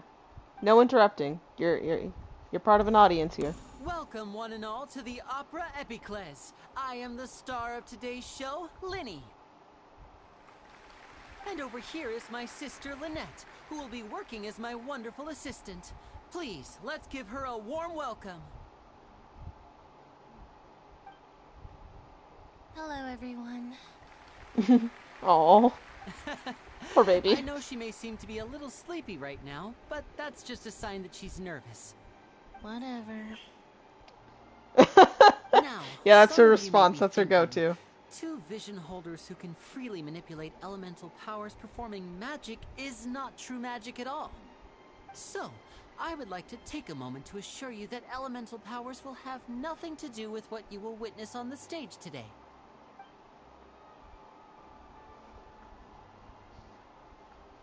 Both Lynette and myself have removed our visions for the show. That way, even the gods won't be able to help us. Oh, good point. That's what makes the show real magic. Now, without further ado, let the show begin. Lynette will now exit the stage to make some preparations. I know you might miss her, but don't worry. She'll be coming right back on stage momentarily. Perhaps in an unexpected way. I'm sure she'll be stealing the spotlight soon enough.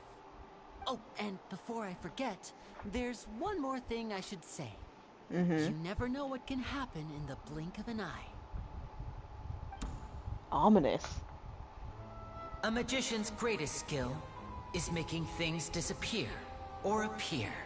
The possibilities are endless.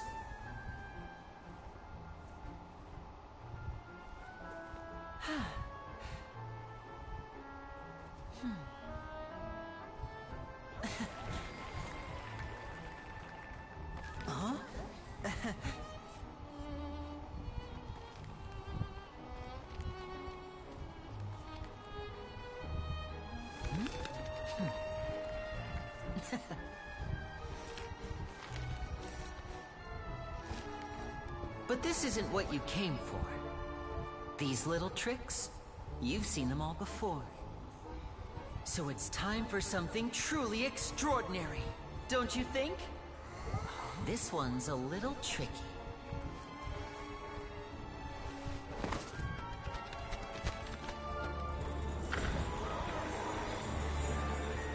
Using this water tank, I shall make my sister vanish completely, right before your very eyes.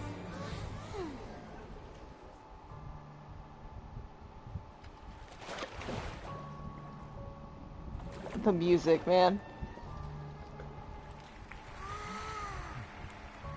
It's actually quite simple. She'll just turn into air bubbles and float Mhm. right out of the top.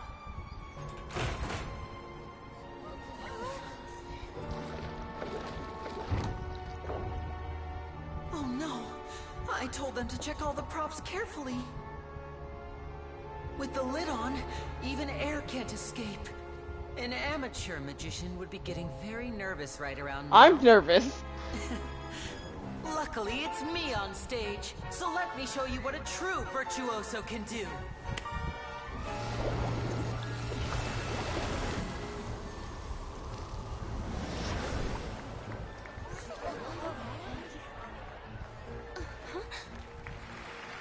Lynette, are you still there?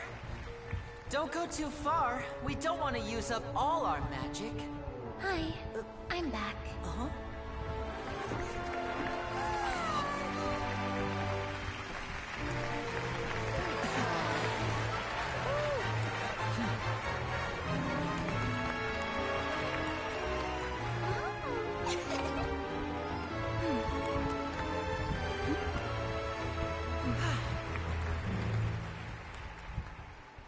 Now that was amazing. I am curious about how they pulled it off, especially given that the Archon herself was confused. Whoa! What in the world just happened? How did he do that? Paimon didn't see him do anything!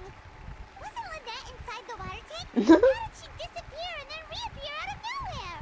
So many questions. If we could see easily through his tricks, then that would mean that his skills are still lacking.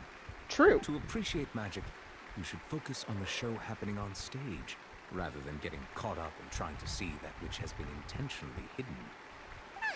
Guess you're right. Paimon couldn't believe her eyes when Lynette reappeared. Amazing! Thank you everyone. I'm glad you enjoyed that performance. But our magical journey has only just begun. I've prepared even more astonishing surprises for everyone here. The magic of transformation and disappearance can go far beyond what you've just seen. I'm sure many of you are thinking that escaping the water tank was impressive enough. But Lynette is still my assistant after all. In which case, I have ample time to make all necessary preparations. So, for my next trick, I will require the participation of one lucky audience member. Please, if my assistants could bring out the magical boxes now. There are 2 boxes, and only 2 boxes. One is here, and one is there in the aisle among the audience. Okay. I'm sure many of our clever audience members have already guessed our next magic trick. A swap. Our lucky audience member and I will each enter a magic box. After 1 minute, we will each emerge from the opposite box. Now please, everyone pay very close attention to the box you see here. Don't give me any chance to make a move. Wow! How's he gonna do this? Hey, do you think Paimon, calm down. tricks, or does Lemmy have actual superpowers? The lucky audience member will be generated by this random number selector. Oh, it's so not It random. selects numbers entirely at random. Even I don't know who will be chosen to participate. I don't believe Now that. then, let's begin. Let me see. Oh, row 7, seat 3. Congratulations! You now have the chance to experience magic firsthand for an entire minute. Please, come forward. My assistant will take you beside the magic box. Okay. I'm sorry, it might be a little cramped inside, but no need to feel nervous. We've carefully arranged everything for you to be as comfortable as possible. You don't need to do anything, but no matter what strange things may happen, don't come out of the box. If the magic is interrupted, who knows where you might end up? You might even find yourself in the fortress of Meripede. Oh, okay. Yeah, kind of ominous, but okay. All right. Before I enter the magic box, there is one more thing I need to ask the audience to do. Could you all give me a countdown? Like this. 60, 59, 58. Just keep counting down. You can go a little faster or slower if you like. I won't be able to see anything in the pitch black box, so I'll be relying on your voices to know when time is up. Oh, and no tricks now. If you quickly count from 60 in just 30 seconds, then I'll be in a tough spot. I see. Ooh, Paimon kinda wants to count faster after hearing him say that. No, that won't do. I can see it in your eyes. You still can't be trusted. Let's practice together. Come on, repeat after me. 60, 59, 58. 60, 59, 58!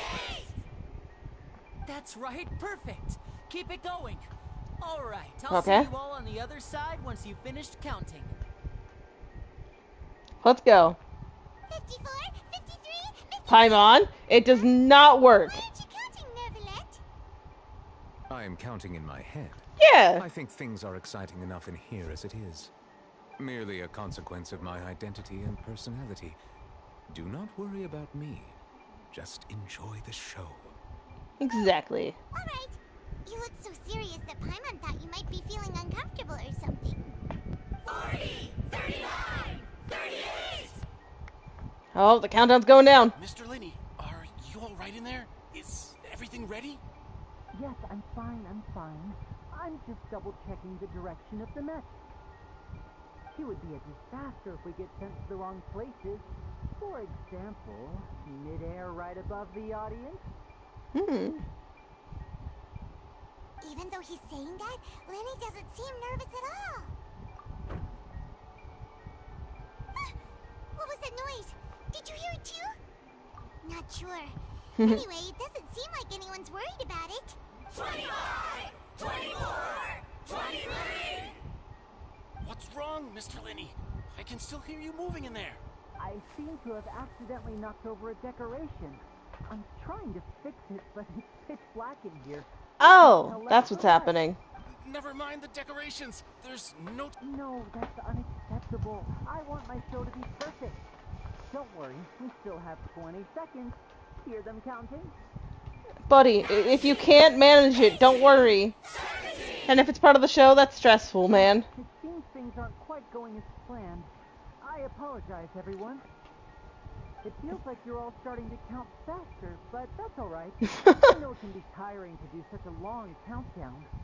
10 seconds and change is still plenty of time. 10! Almost there now. Whew. Swapping two people is harder work than you might think. Even a master magician like me can't guarantee I'll get it right the first time.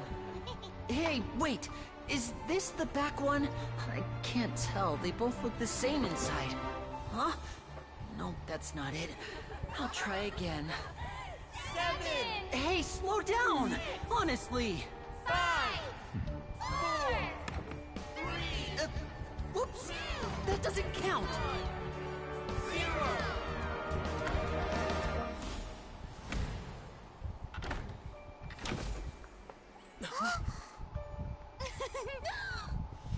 Ta-da! Of course.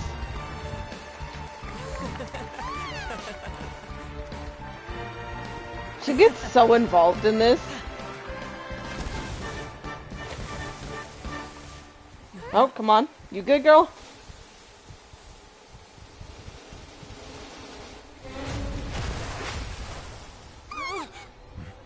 Oh.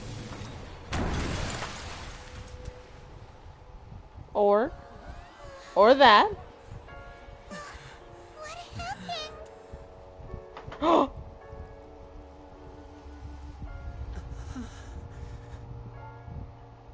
What? No, no, no, no, no, no, no. Is this part of the show? No, no, no, no, no, no. Mr. Lenny, you're going to use magic to fix the stage now, right? What happened? I'm not just gonna let. No, no. I need a breather. Wait. That was going so good and so like I loved how they did all that. That was great, but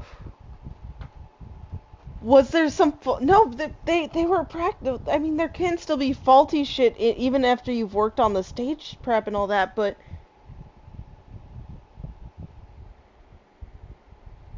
could there have been sabotage? What happened? Oh no. Maybe this isn't part of the show. The girl was still in that box, right? Was she? We didn't get confirmation, but the mask fell, so I think for at least the stage person got fucked up, or I don't This even. performance is over. Medical staff with me. Yeah. Guards, secure the scene and detain all the performers. Seal the exits. No one is allowed in or out at this time. Yes, that's right. If this was just an accident, then we must investigate the cause. But if this was all part of some scheme, then those accountable will not escape the judgment of the God of Justice. No need to be alarmed, you two. We'll get to the bottom of this soon enough. I am alarmed though. So are they gonna be okay? Unfortunately, the person who is in the magic box has been pronounced dead. His name was Oh. one of the assistants in Linny's magic troupe. No. No, man, that's fucked.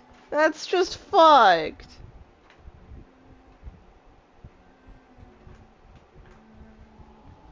Fucking shit, I barely knew the dude and I want to cry. Holy fuck.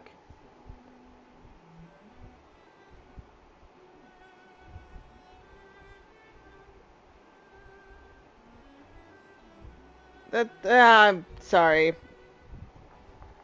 Don't mind me. I'll press play. That is just fucked.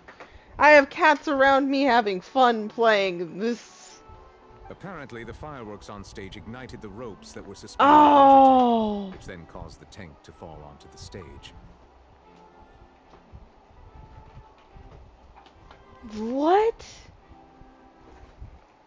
They didn't have that like so okay. No. Cut. The fireworks went off at the beginning. Like it's possible, especially with the type, that it could have sparked. But holy shit, that had to have been quick, and a part of me doesn't believe that.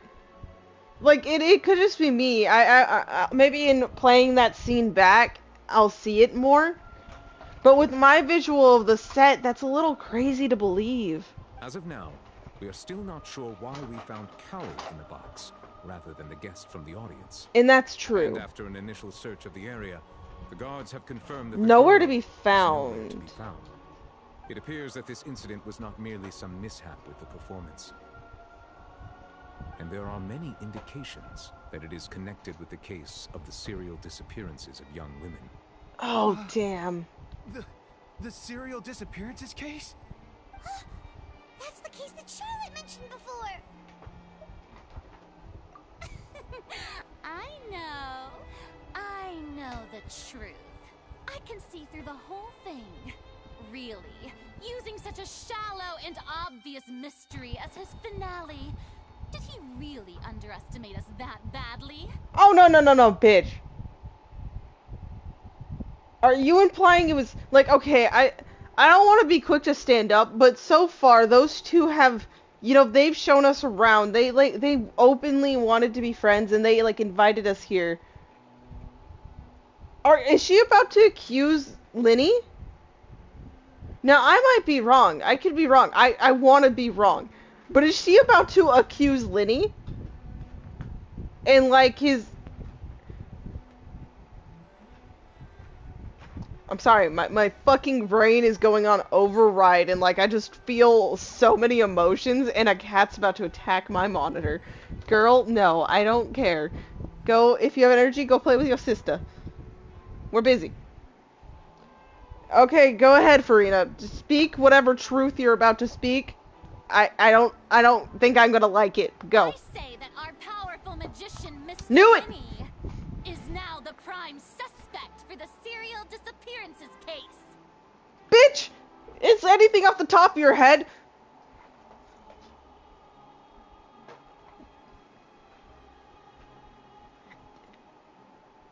What? How, like, okay, you know how I said I didn't think that number thing was rigged? Like, let's say that it does pick that same specific seat. People have to buy in seats, so you never know who's gonna be in that seat. Okay, like, let's just say we run that angle. And then...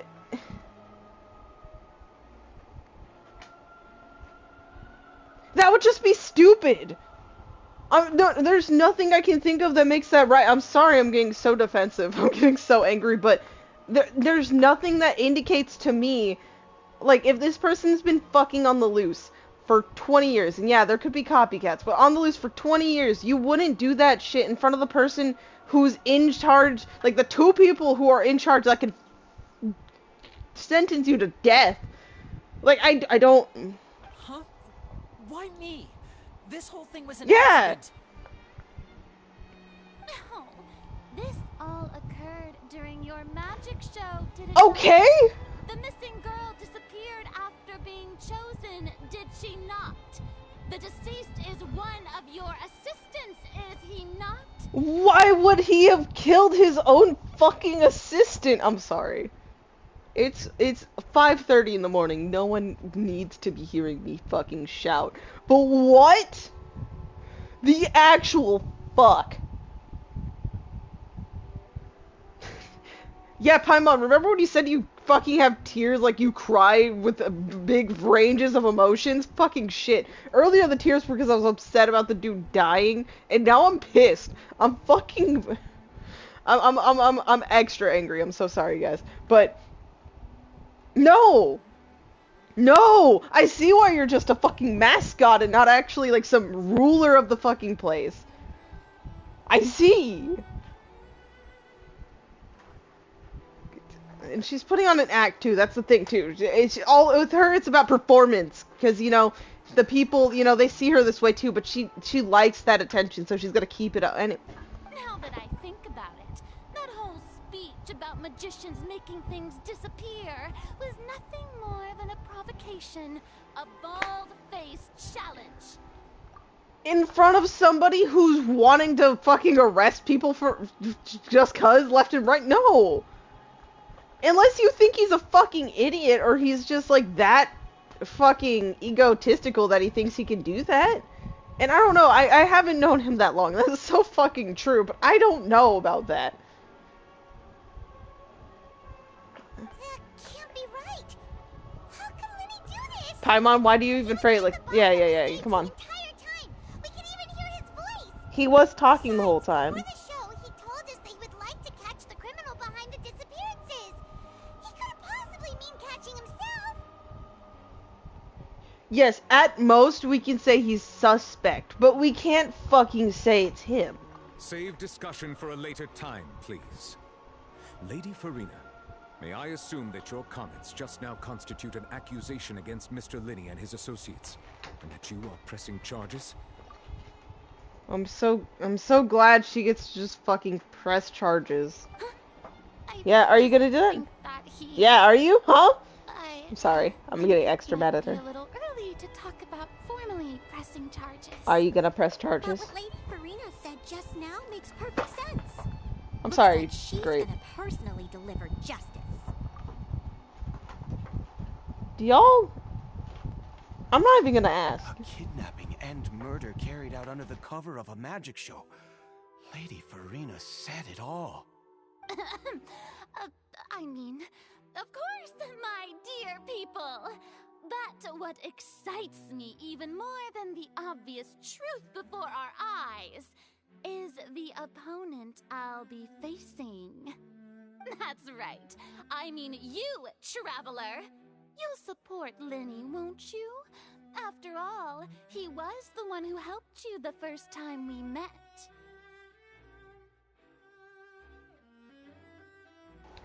Does she want to go to war?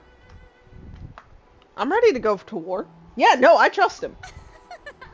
Then there's no problem at all. You know, the traveler and I already had a duel the first time we met. If you can call it that.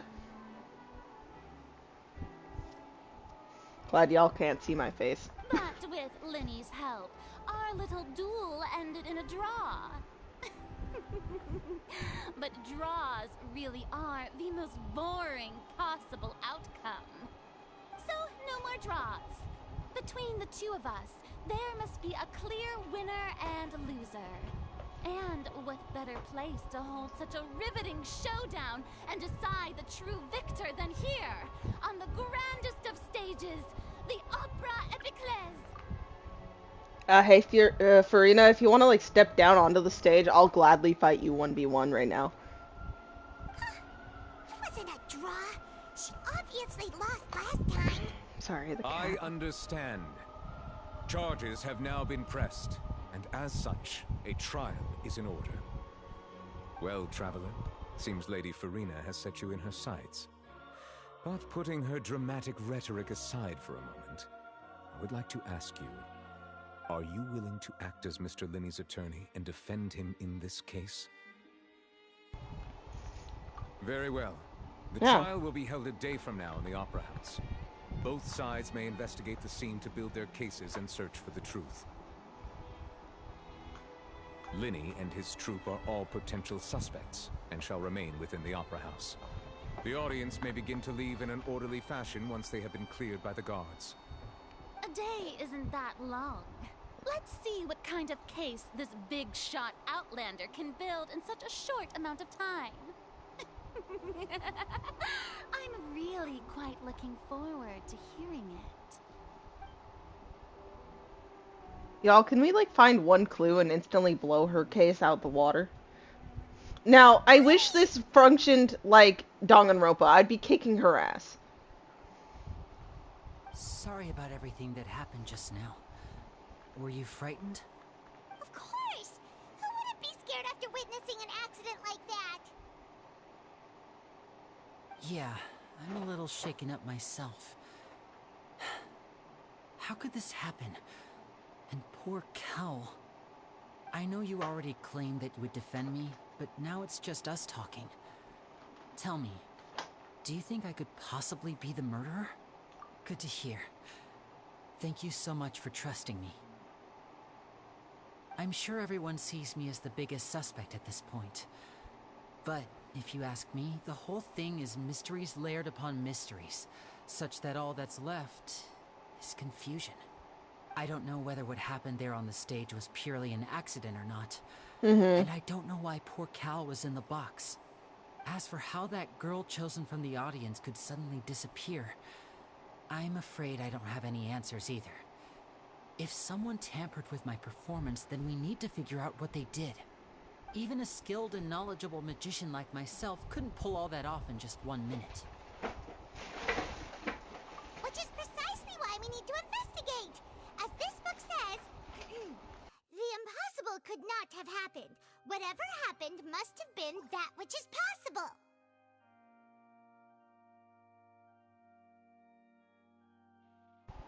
The fuck, Paimon? I looked away for 2 seconds. Paimon bought them when we were reading at the Oh, bookshop dear in the lord. city earlier.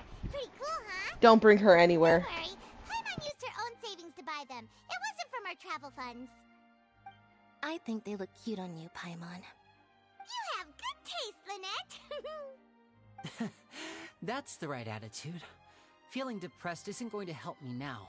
I need to get back to my normal self.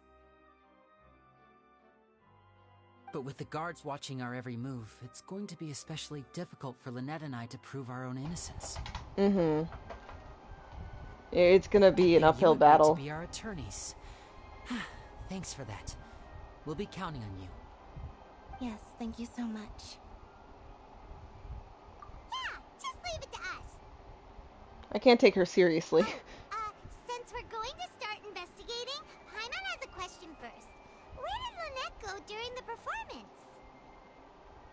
Ah, well, I'm afraid that would involve some of our essential trade secrets as magicians. The secrets behind our magic are past saving, Linny. Yeah. I suppose you're right. The truth behind our tricks is going to be important evidence that will be weighted during the trial. Mm-hmm. 'Tis truly a pity. As a magician, our magic show is a work of art. We've poured countless hours and spared no effort in perfecting it.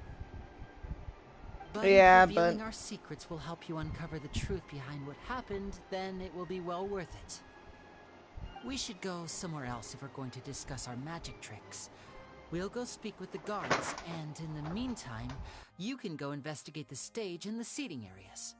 Alright, let's go have a look while the investigation teams are still here. Detective Paimon is on the case! let's go. Let's hear a cat named Grape. Hello, officer. How's the investigation going?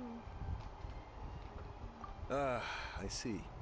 You must be the traveler that Lady Farina mentioned. Listen, I'll be perfectly honest with you.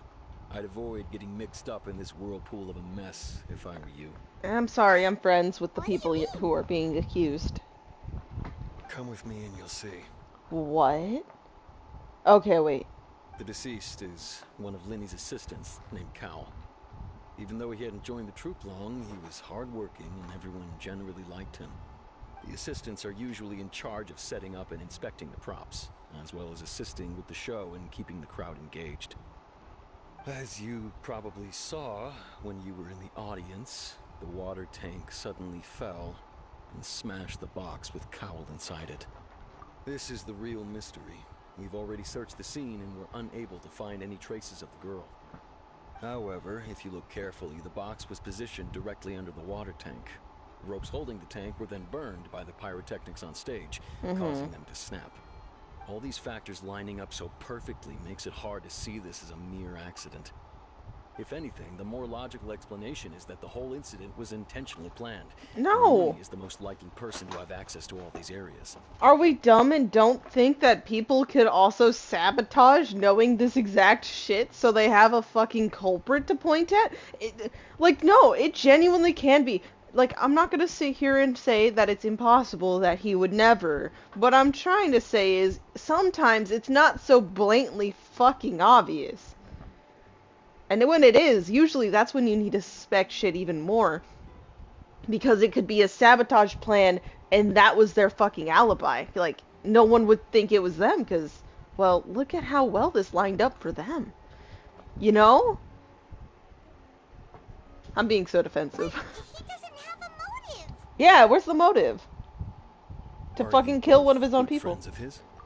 We just recently met him, but genuinely, let's think about it. What's his motive, guys? One of the best things to start looking into. Motive. Well, you can't say we're good friends, but we've known each other for a little while. So in just a short time, he was not only able to win your trust, but even convince you to act as his attorneys.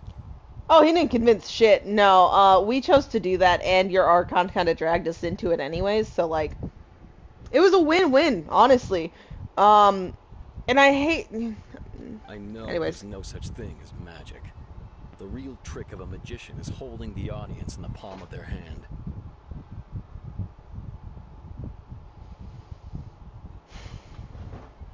This person's just doing their job. There's no reason to want to do nothing. I've seen a lot of cases. Uh-huh. And I can tell you that people are the least reliable kind of evidence. That's not always true. That can be true. No, not gonna lie. But you can't always... That's the thing with cases. Things can be so eerily similar, and then it's just one fucking factor that changes it all. And so that's why you need to be open to fucking everything. This is coming from me, who's being very defensive, but, like, it's technically my job. I'm supposed to be fighting for him, okay? But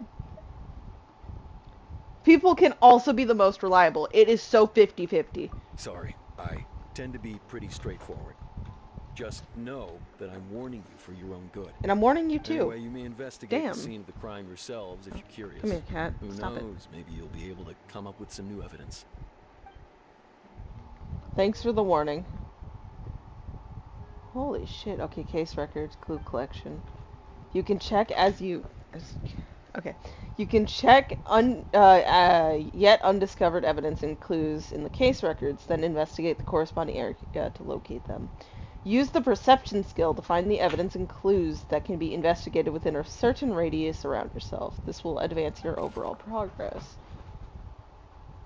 Okay. That's so upsetting.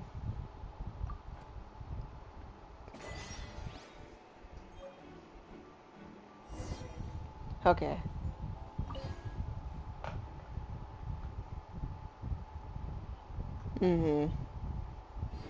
I'm not saying it would have been good if the girl was in there, but...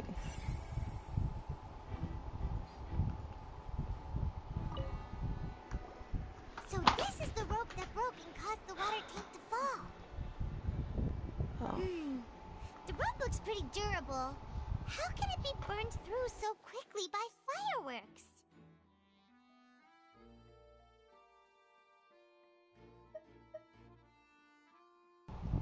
Yeah, it was either an oversight or someone planned something. Why are you suddenly so serious, Traveler?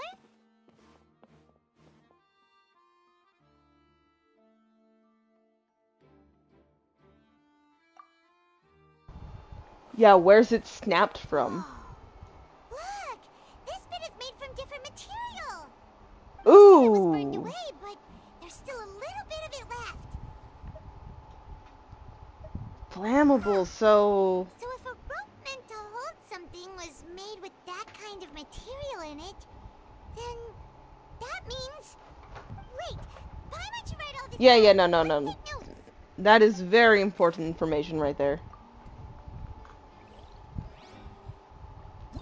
Whoever this rope... Why would it be... Okay.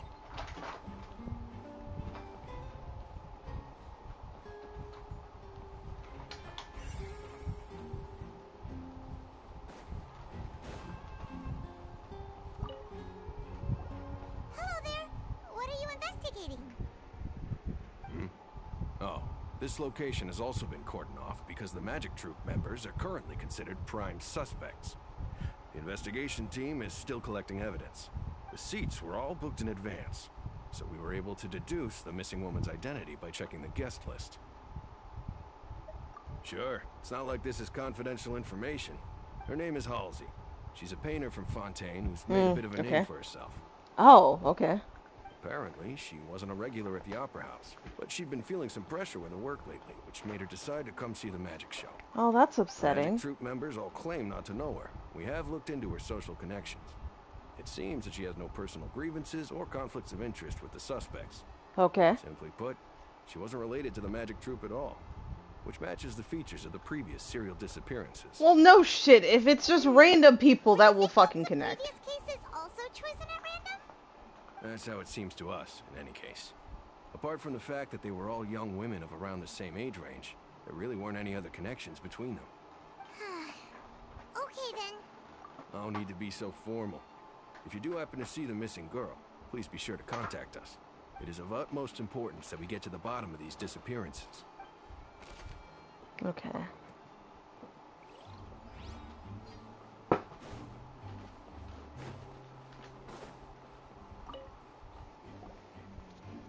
The investigation team has some new findings.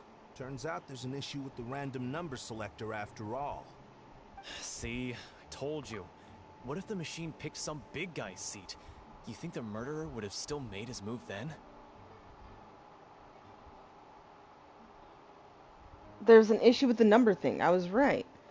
Like, I'm not... So... I'm... One peaceful moment.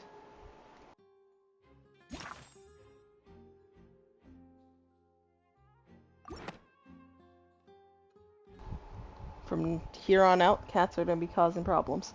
But... Sorry to interrupt, but we're helping Linny and Lynette with their side of the investigation. What were you saying about the number selector? There's something wrong with it? You're trying to help them?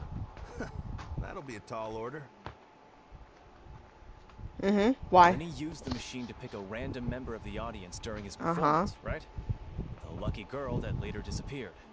Mm-hmm. Well, we thought there might be a serious problem with the machine, so we had it taken away for further inspection. Got it. It turns out that the seat number it picked wasn't random at all. The machine picks that same number every time. I called it! I said it just picks the same seat, but the thing is, they can't judge who's gonna move there unless, like, they see the list of who gets the... Like, that means it's literally purely random. It's still random. Not the seat number, but the person who gets picked, at least. I'm sure you already know that you have to make a reservation in advance to get a seat, regardless of whether it's a trial or some performance. In other words, Linny knew who would be sitting where from the very beginning. Okay, wait. I'm sorry. I mid that statement, I got kind of attacked by the cat. So, but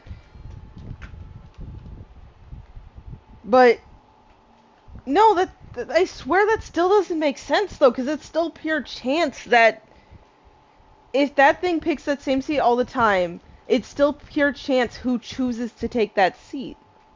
Right? Like I'm not going crazy on that. That much checks out. Linny reserved our seats for us too. Well, he reserved our seats, not theirs. To make a case for Linny. Sure, I guess. Like, all you phrase this like you're helping us, but you're...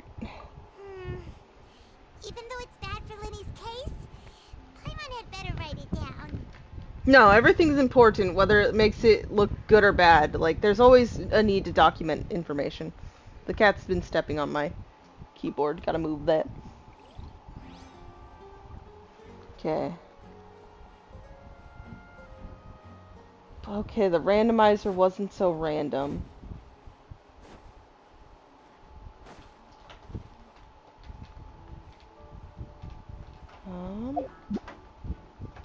Yeah, no, this.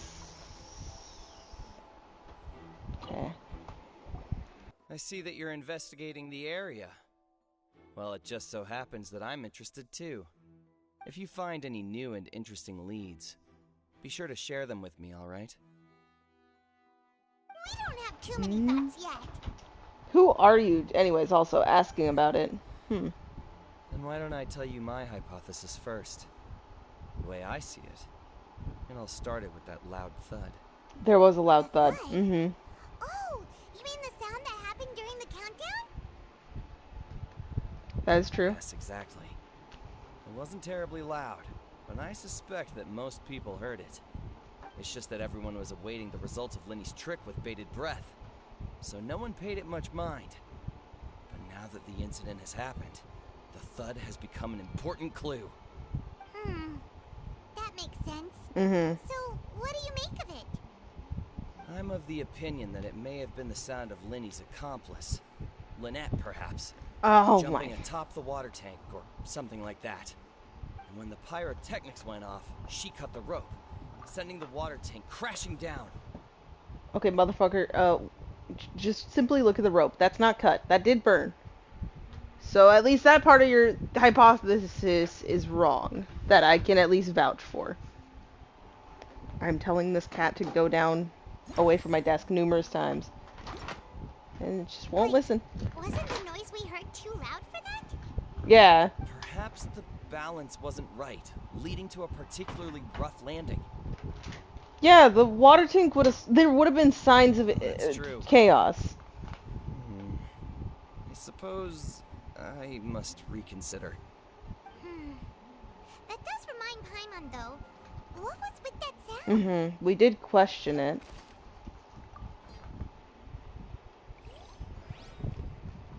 It was on our list of worries.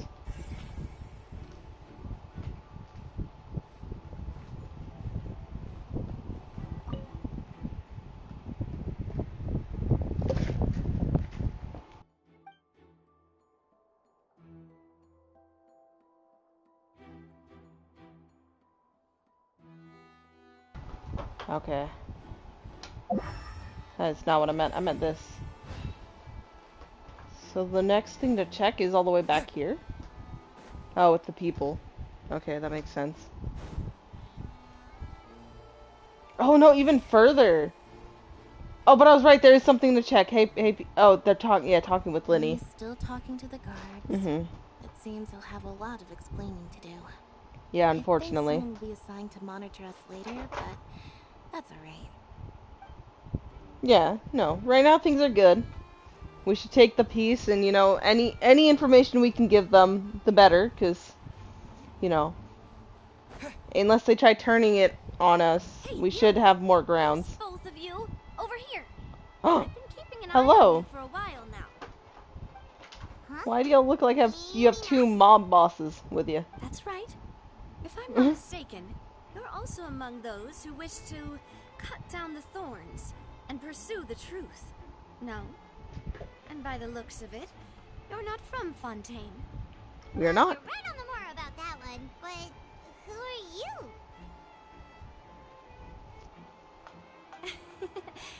Have you never heard of the Spina di Rosula?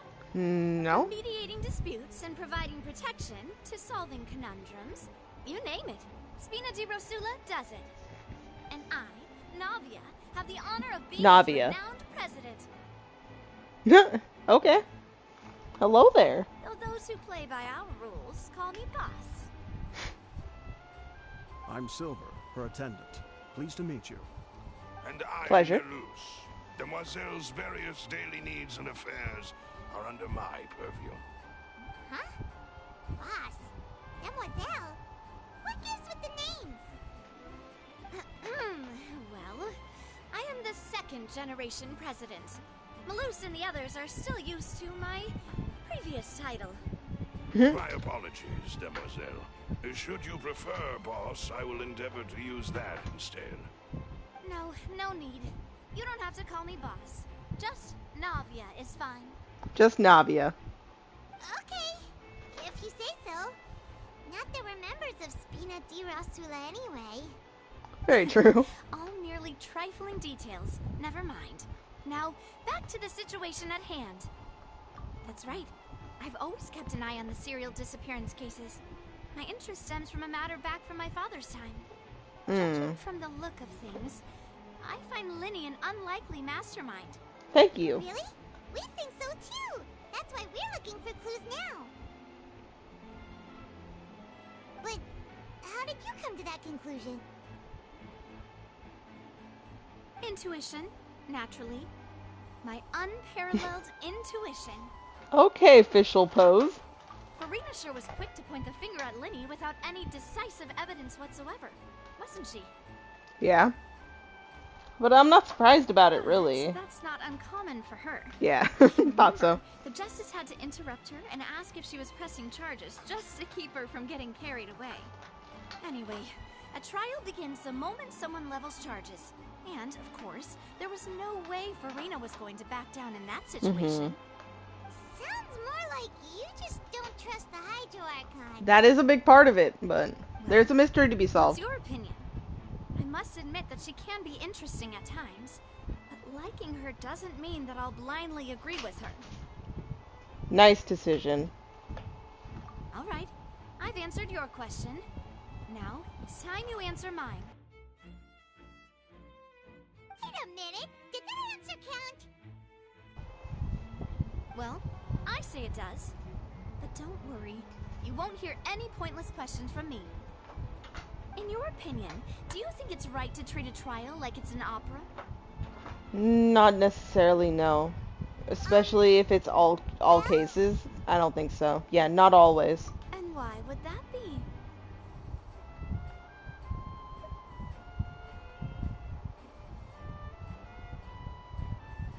Both these are really true. I like them both. See, Silver and Malus? I told you they'd be different. Most astute of you, Demoiselle. I too think that the Traveler's response was most excellent. No matter how wonderful the script or how fervent the audience's expectations may be, the trials that go on stage here must be based in fact. Yes. And if that can be done, boss, then... All right, that's quite enough, Malus. Anyway, I like your answer. You pass with flying colors. Now, I need to make some preparations, following which our joint investigation shall commence. You two, shall be my assistants. Wait! Since when did we become assistants? Because we apparently can't be equals. I can be the assistant. Sure. There we go. Or your companion if Y'all, you we're like. equal. Really not that fussy. That's more like it. Paimon's also missing the point. To brag, but I believe that Demoiselle's intuition will be instrumental in uncovering the truth. You wish to save a friend from false accusations, and we wish to unravel the disappearances. In this sense, our goals are aligned. You have a point. Huh. You're quite the talker, aren't you, mister? And what about you over there? What do you think? You seem like you've got something on your mind. I have nothing to add. Oh, alrighty then. We'll be making some preparations first. Just be sure to let us know if they start revealing Lenny's tricks. Thanks! Yeah, it sucks for Lenny that he has to go ahead and, like, reveal that stuff, but it is important. Sorry, but no one can freely enter or exit the Opera House at the moment. If you wish to leave, you must register your identity with us first. No, we're not leaving. We're representing Lenny and Lynette as attorneys, so we're investigating the case. Were you always guarding this entrance? Yes. After the Chief Justice gave the order, everyone coming in or out must undergo a strict inspection.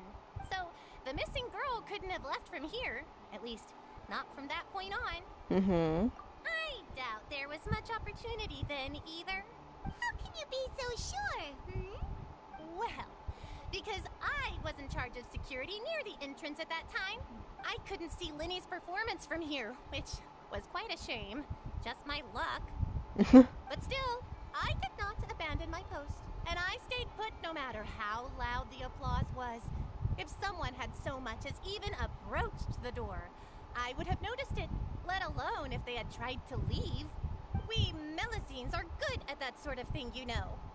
So, it's safe to say the girl couldn't have left through here. Alright, thank you for your help. This'll be useful info. Entrances and exits to the Opera House. We checked everything of note here at the performance venue. Paimon wonders how Lenny's discussion with the guards is going. Let's go see, shall we? Ooh, things are getting interesting, huh? We're about... I'm sorry, Paimon, I did not mean to cut you off. I will be going with you. Just so you're aware, I will be monitoring your actions and making notes as necessary. Very good. Thanks for being so agreeable. I'd pull a rose out of my hat as a gift for you if I could. You may spare the pleasantries. I'm just doing my job. You've arrived. Who's this? Me? I'm Spina di Rosula's guardian angel. If you've got a problem, I've got the firepower. I was low-key joking about the official thing, but... A little carried away there. Call me Navia. I'm a partner of theirs, and will be helping investigate this whole situation. And these are my companions. Would you mind if they join as well? Fine by me. Oh, new helpers? I would be most grateful. Well, let's just say we're tagging along. It's not every day you get to see the secrets behind... I appreciate your kind interest. Come with me. We'll be heading below stage. For one, it's below. That one dude's theory was, yes, above, right? right? Secrets is hidden beneath this magic box, prepared specifically for this switcheroo trick. But before I reveal everything, you should have a look first. Notice anything strange here?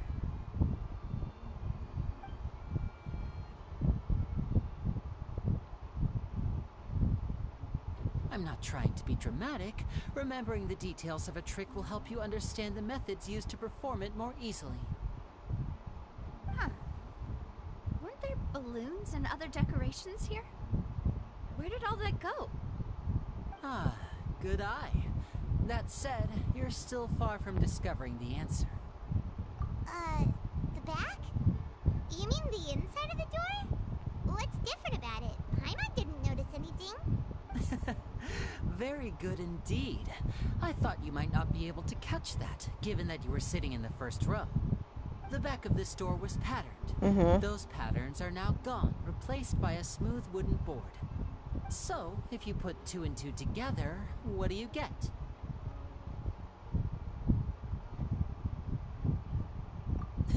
Exactly. All right, let's go. I'll tell you how it works as we head down. Oh, so there was a passageway under the magic box! I knew you'd figure out most of it as soon as you saw this place. The 2 magic boxes are positioned right above the 2 entrances of the tunnel. See this flatbed trolley? The box with the lucky audience member in it would be shuttled over to the other side using the trolley. This trolley can raise and lower and even rotate, ensuring that the box will face in the right direction. I see. So that's the purpose of the box inside another box. Precisely. The inner box would descend after the audience member was put inside and be moved along the trolley, all while the outer box would remain on stage as if nothing had ever changed. So someone could have been down here when the, kid, disappearance happened. So that's how you did it! Once the box was lowered, the trolley would store some energy through this device here, with which it would complete the rest of the steps. The audience member would only be able to feel some slight movements in the dark, and by the time she walked out, she would already be back on stage. Right! You were talking that whole time, and you even came out for a moment near the end! Ah, yes. A phonograph operated by Lynette was used to achieve that effect.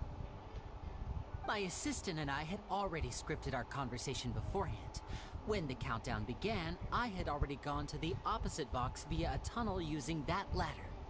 And what about Lynette? Where was she? I was in the mezzanine space in the back of the box. Oh, interesting! That's how we were able to coordinate Linny's lines with the assistant. And, by the way, I was the one who walked out of the box at the end. I mean, we are twins. All it takes is a change of clothes and no one can tell who's who. And that's my favorite part of this trick. Only Lynette and I can perform it. That is very true. So that's how it all worked! Wow! Every detail you revealed was more amazing than the last— Lynette would briefly walk out of the box and then go back in, jumping into the tunnel and escaping before the box on the trolley could finish ascending.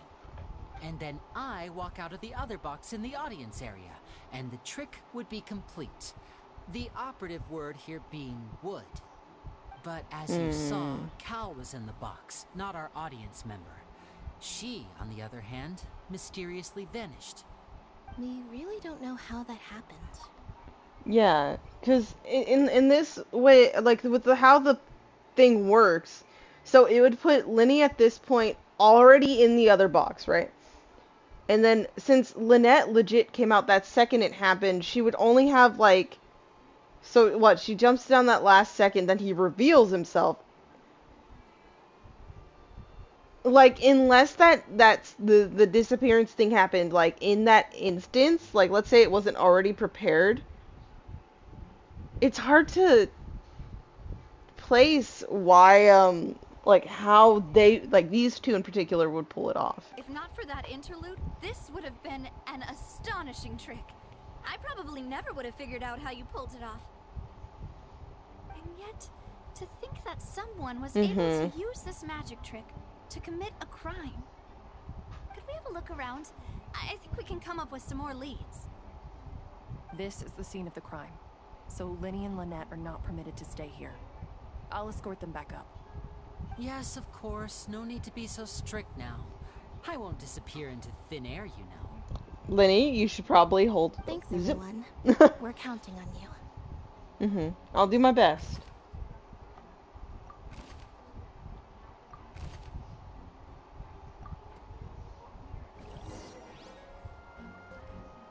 Okay.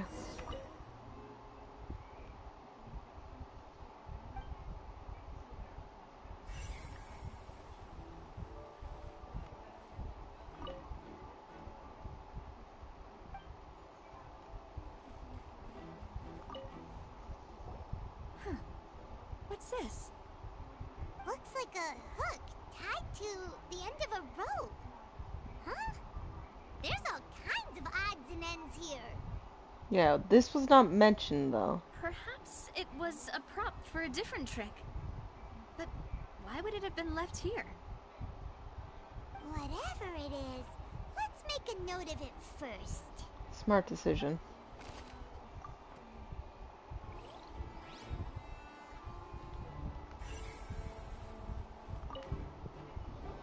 The floor is wet. Please be careful not to slip. Why would this be broken? Why would there be water here? I don't think it was a trick, but yeah, maybe? Paimon knows! It's one of those tricks where you pour water into a jug and then flip the jug over only for the water to disappear. And here's a broken vase. Huh. Did the trolley knock it down while moving? That can't be. Yeah. It totally moves along tracks from start to finish. It couldn't have hit the vase at this distance. Let's note this down too and think about it later. No, that it is interesting that a vase was broken. And then there's an outfit right here. Oh, these are the clothes that the lady chosen from I was the wondering. audience I have right? shit memory. I couldn't remember, Clothes but are cool. here, but she's nowhere to be found. Yeah, but they weren't supposed to have a wardrobe change.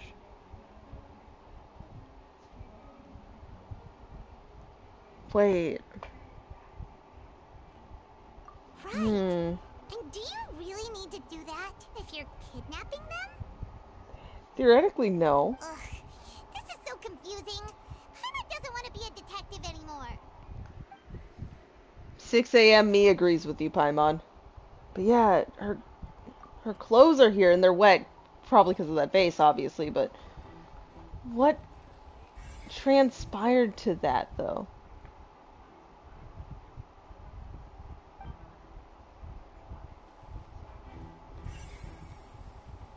And then there's outfits right there, though.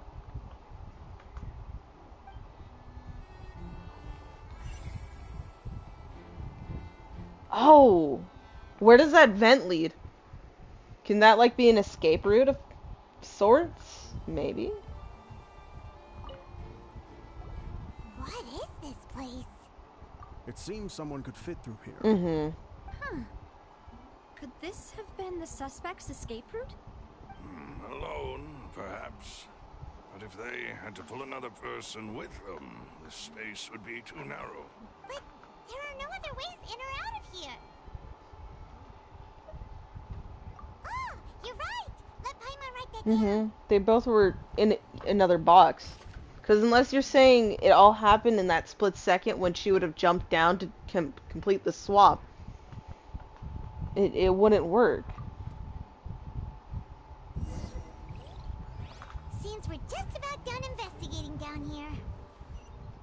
Yes. Let's head back up.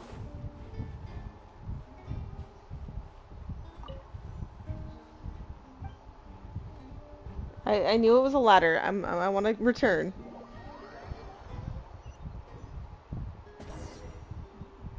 Well, we've ascertained the state of the crime scene.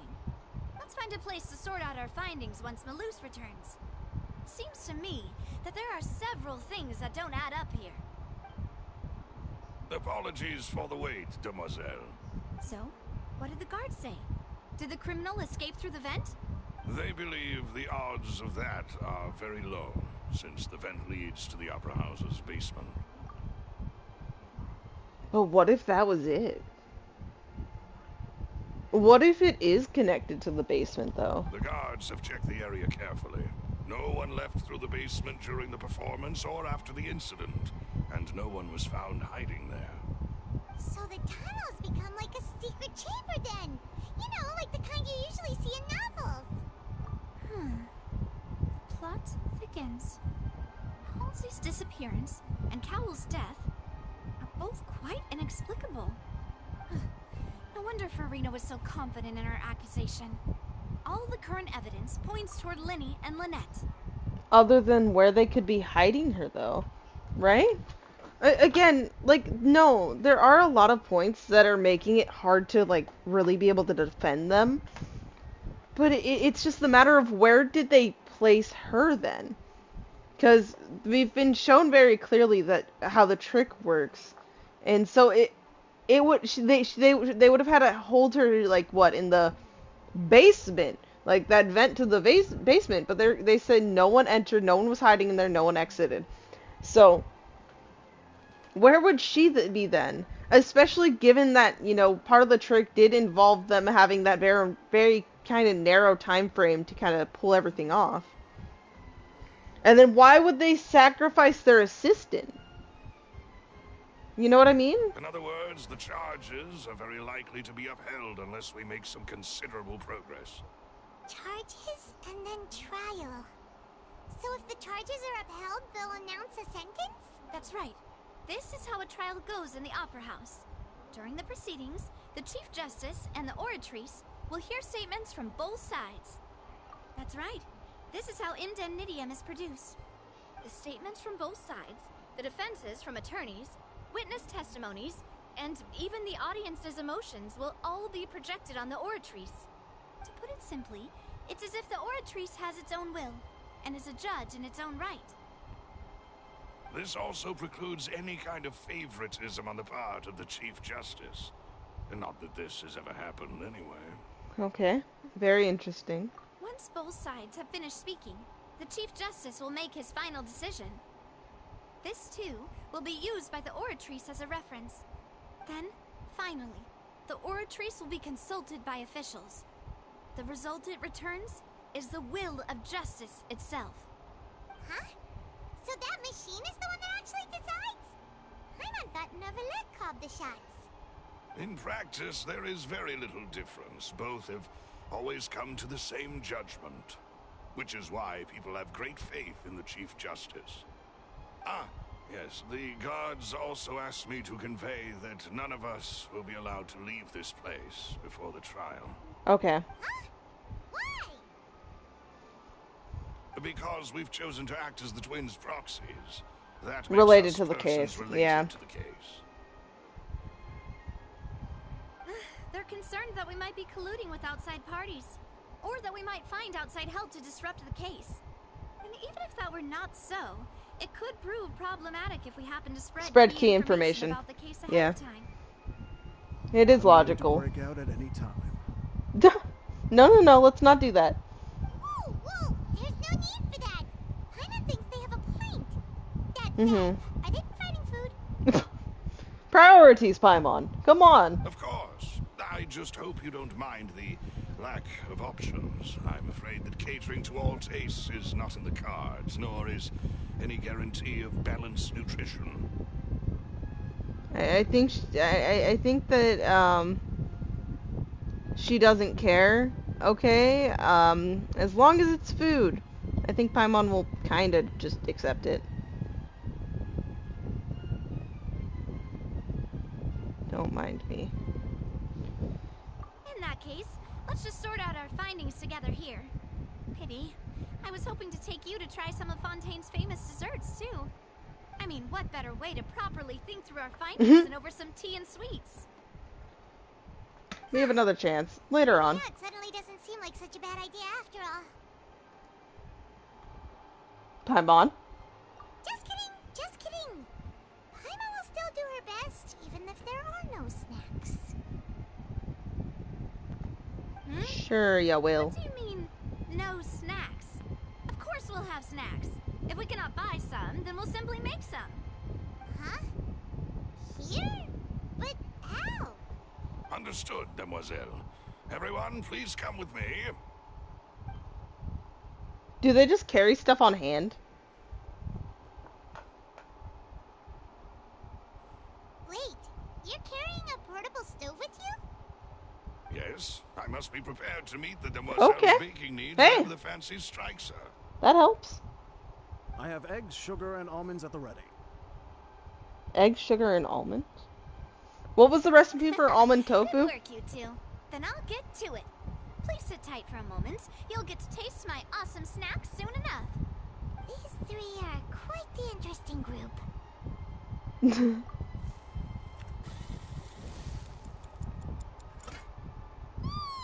And Paimon thought it smelled good while it was still in the oven.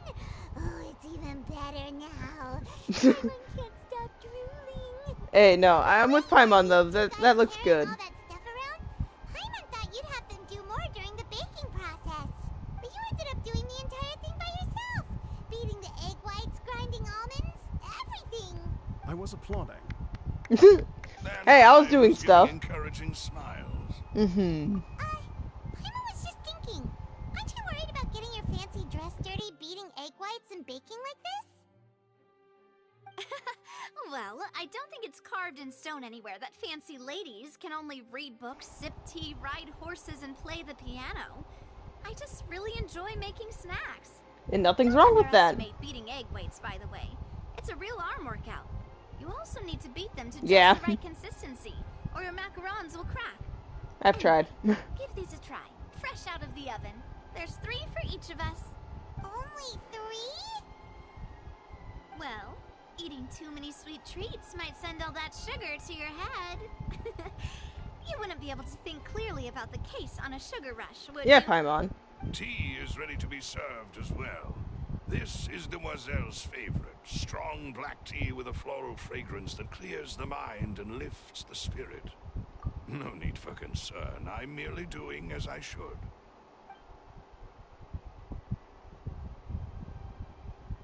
All right then. Down to business. As Paimon mentioned previously, the tunnel seems to be something of a secret chamber. However, we can assume that Linny and Lynette were not alone within it. Some criminal also occupied its sealed confines. The magician twins could have committed the crimes, of course, but they lack any logical motive. Exactly! Why would they do such a thing right when everyone was watching? The flower vase and the thud we heard during the performance could indicate some altercation between Halsey and the criminal in the tunnel, resulting in the shattering of the vase, the discarding of her clothes, and her abduction. Perhaps the criminal thought that since she was chosen from the crowd, she would be too easy to identify if she was still wearing the same clothes. Paimon thinks that makes sense, but the real trouble is... Yeah, we need evidence on that third person. True. None of the clues we found thus far support the existence of this third person. And I want to say, like, based off that rope, it's possible that the troop did have, like, a hand in it, like someone who was setting up had a hand in it. But one of the people who had a hand in helping were who ended up dying. So that still doesn't fit. But the only people left to consider are both technically victims, whether it's the missing girl, Halsey, or poor Cowell. Mm-hmm. Huh. Could Halsey have secretly made modifications to the magic props in order to murder Cowell before making her escape? That's right.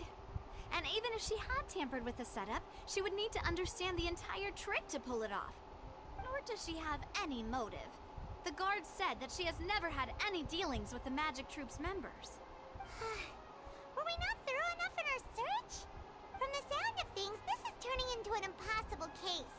Your macarons are amazing though, Navia. They smell great. They're nice and crisp and things are difficult. This food, though.